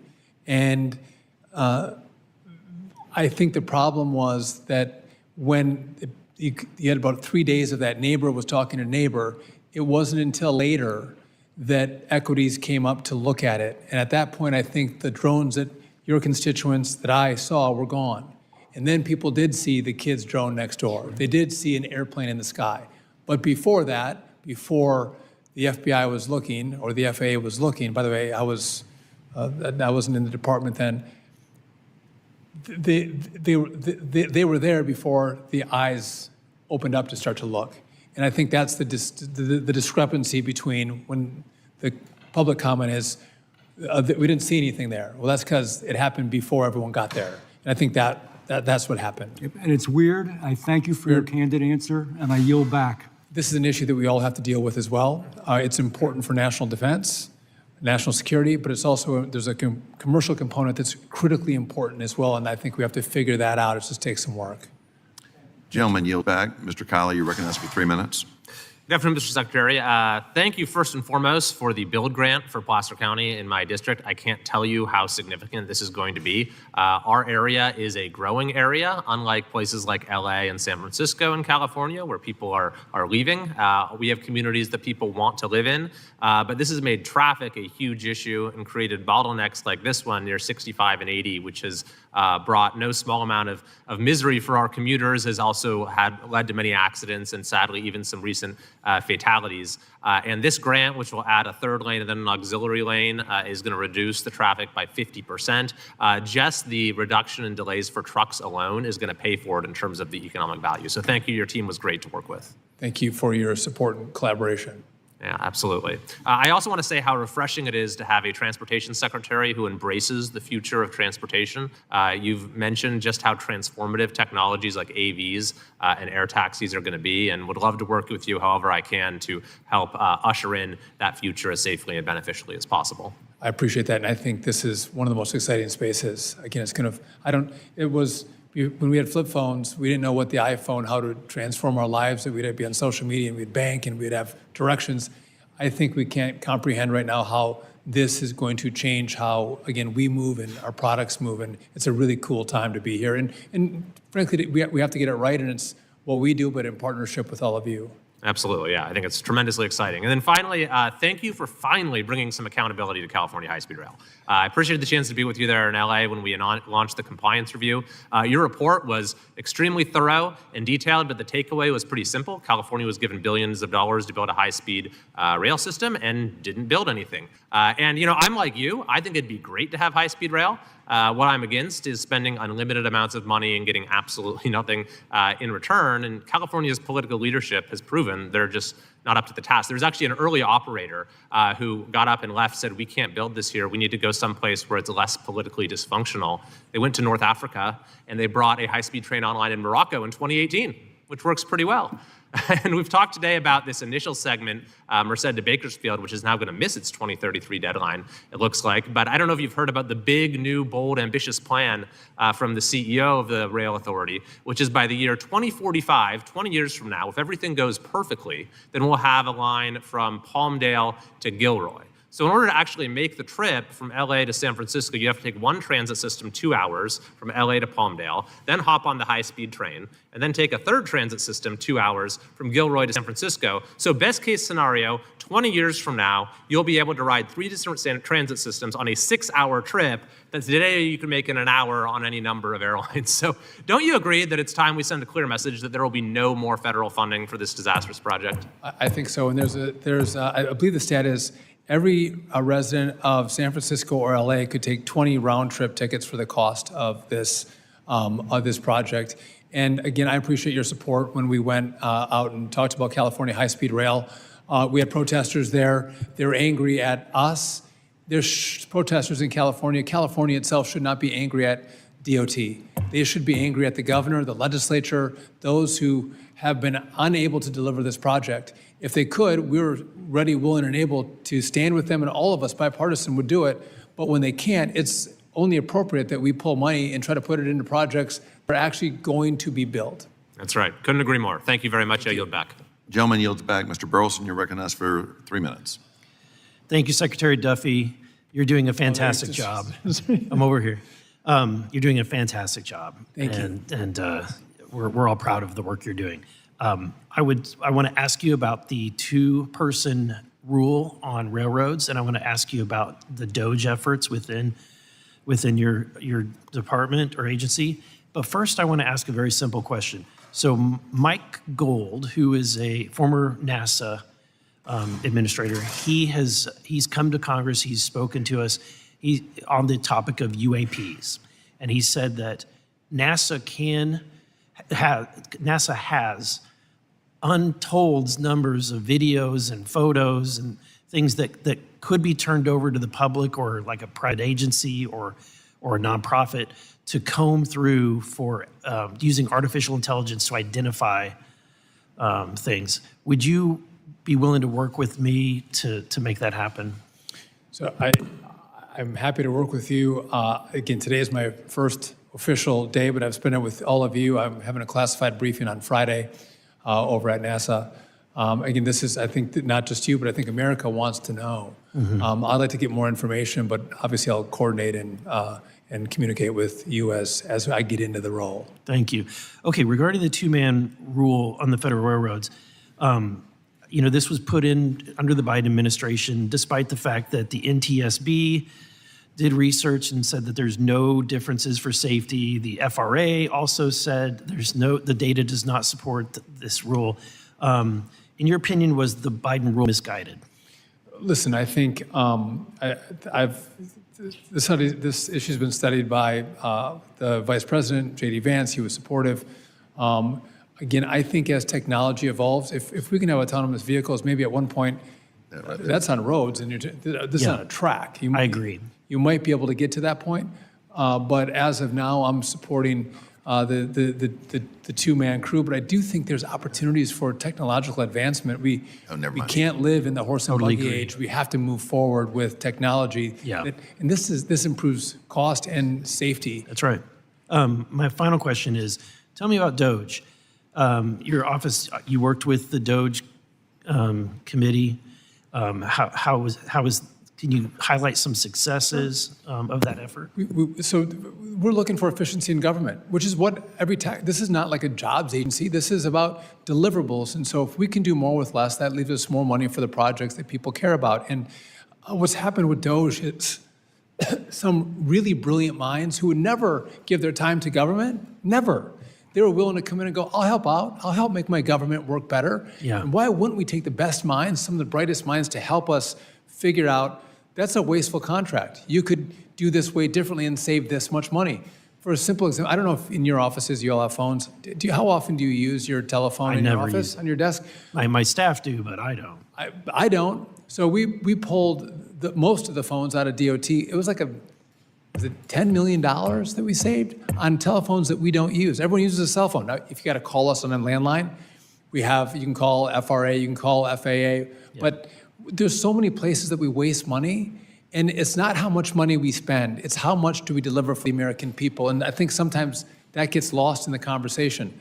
We're not about spending money, we're about delivering, and that's what we focused on. And I'm grateful for that team and the insight they provided to us to make us more efficient and more responsive to the American people.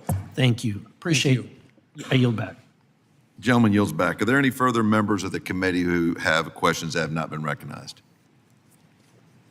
Seeing none, this concludes our hearing for today. I'd like to thank our witness for his testimony. Thank you, Mr. Secretary, and this committee stands adjourned. Thank you.